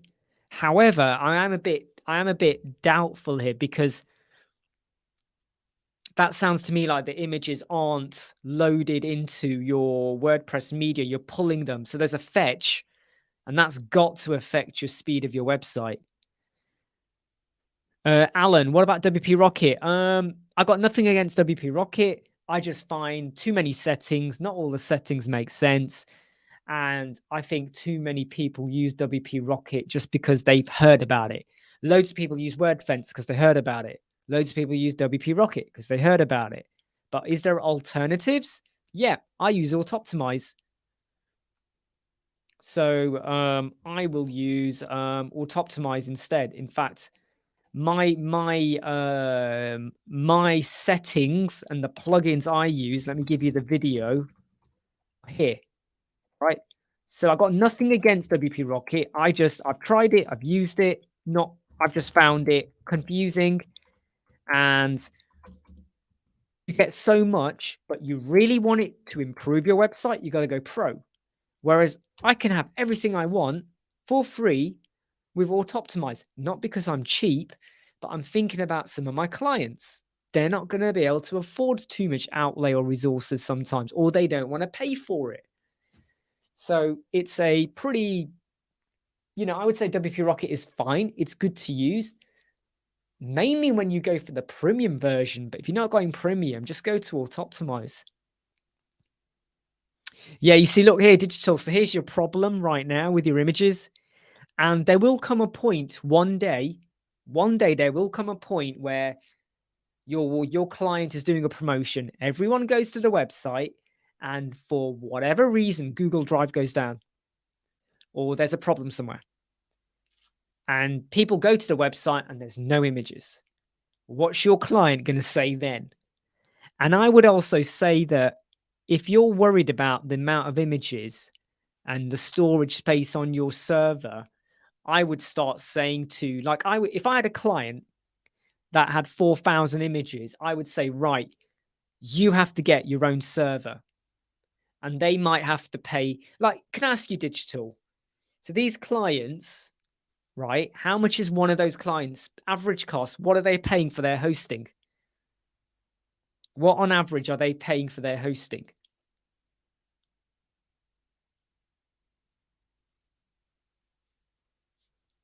Yeah, convert them to WebP, number one. You need to convert to WebP. That's first rule. Number two, really, you should have them loaded on the website. When you do fetching, there is a big risk there. Big risk. Speed, no images loading. That's just totally screwed up your conversion, right? So I would say that, so go on, tell me, how much are they paying a month? Go on, be honest. Just be honest. How much are they paying a month? I'm not going to say, whoa, that's too low or too high. But if you give me an idea, that gives me an idea of the hosting and if you need to do more. So as a package, so even though you say it's as a package, right? I know what you're saying here, but you will know because you've built it, how much of that package is for the hosting. So what are they paying you? So forget what you charge them. What is the value of that host? So is it like $10 a month, $50 a month? How much is it per client, roughly? Don't worry, okay? No one is here to criticize, but if you just give me a value, it gives me something to play with.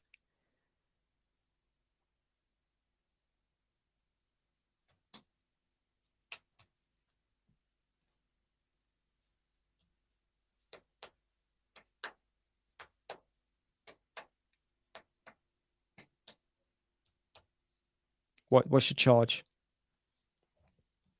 I was about to stop this broadcast 10 minutes ago, but because of the questions, I'm keeping it on. But then after, I'm going to shut down in a bit because I've got some other stuff I need to get on with. But I'm just keeping it open right now just to answer your questions. So, come on, digital. What is the charge? Come on.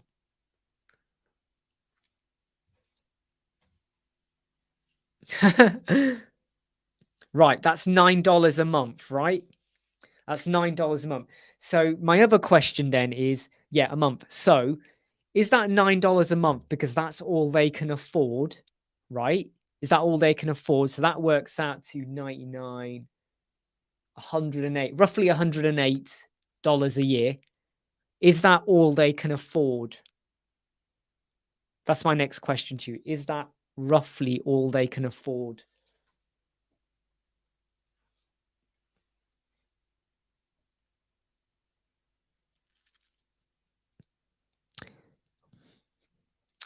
So they're paying about $300 a month then, and that's the full-blown maintenance, right? That's the full-blown maintenance. You see, in this scenario, okay, let's say you were, I'm just going to give you a SiteGround price, okay?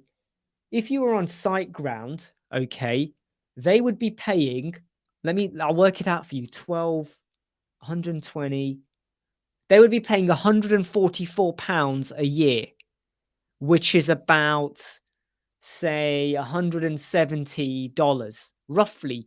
It starts off at like really cheap, like $70, $80 for year one, and then it jumps up to $165, $170 a year.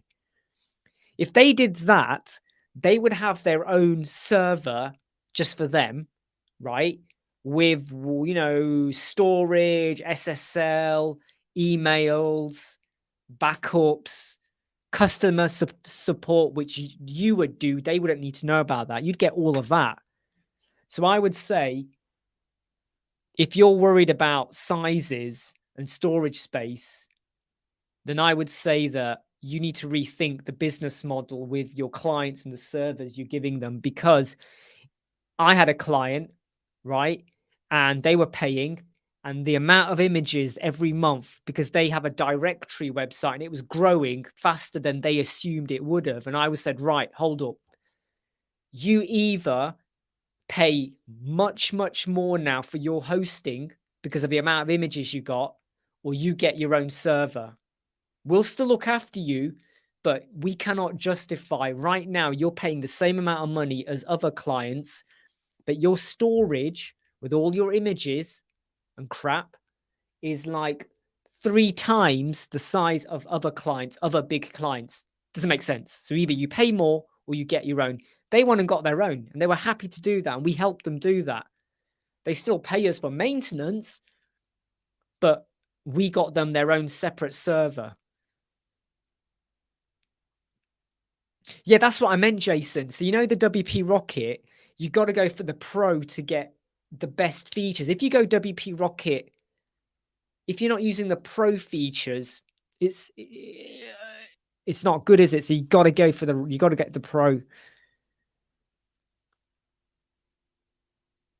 Exactly. And it's like, I mean, I can't even remember how much WP Rocket is. How much is it a year? WP Rocket, you know? How much is that a year?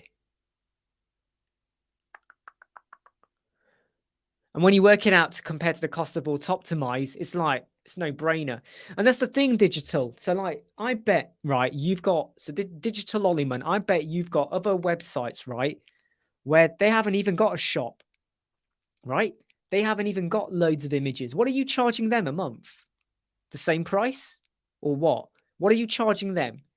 Then look at another website where they've got quite a few images. What are they charging? What's the difference? And you might go, well, it's okay. You know, it's not that bad. It's okay to pay the same. 4,000 images. I would get them their own server, and then I would load all the images on, so it's not going to fetch. When you fetch Google Images, when you fetch images from, Google Fonts, when you fetch images, anything like that, and it's not preloaded, you don't be surprised when your page speed score wallops down to 20% one day, because then it will be like, you know, it's just not worth it. Oh, is it 40? I can't remember what WP Rocket is. So $40 is not bad, but if you can get similar or better or as good as results, which you find you're happy with a free plugin, save the $40. Save the $40.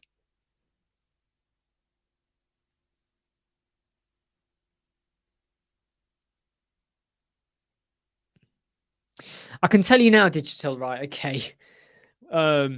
If your web developer is there, hello, don't mean to, no one is going to want to go through that hassle. The amount of headache, you got 4,000 images, right? And unless you've got a CSV file that you are going to re-upload and it will modify or bulk update or whatever, that's a world of pain to now update and do, you know, however you're going to do it. But because,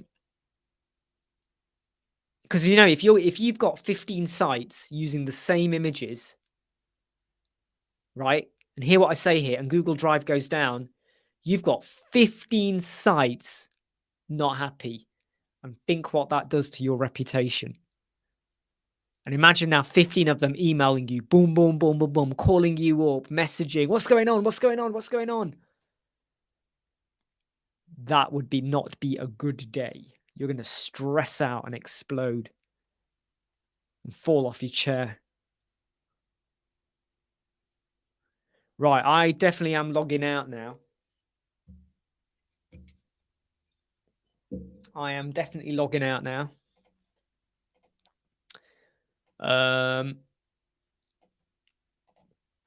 Just because I need to get on with some other stuff. No joke. I got some other stuff I just need to crack on with. It's been good, everyone. It's been a good 3 hours, 17 minutes. We've done quite a bit today.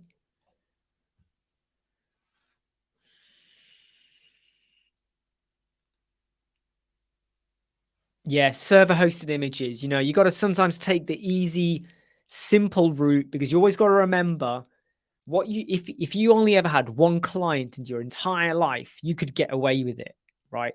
When you got risk, you gotta think, right, worst case scenario. And people always go, oh, it's Google Drive. Google is amazing. Hey, Facebook goes down, Google goes down, happens quite a lot. Emails go down. They might, things happen. But if it's loaded and preloaded, if the server goes down, everyone is affected. Then you just got to wait for the server to be back up, right? But right now, the risk is I could get to your website and everything is blank. The images are blank, and then you've just lost your conversion rate. Okay, cool. Take care. And Dan, I will get back to you, all right, about that post. I might look at it later on today, and I'll let you know what I find and think. Look, take care, everyone. Good having you here. Take care of yourselves. Look after yourselves. Stay safe. And be happy. Take care, everyone. All right.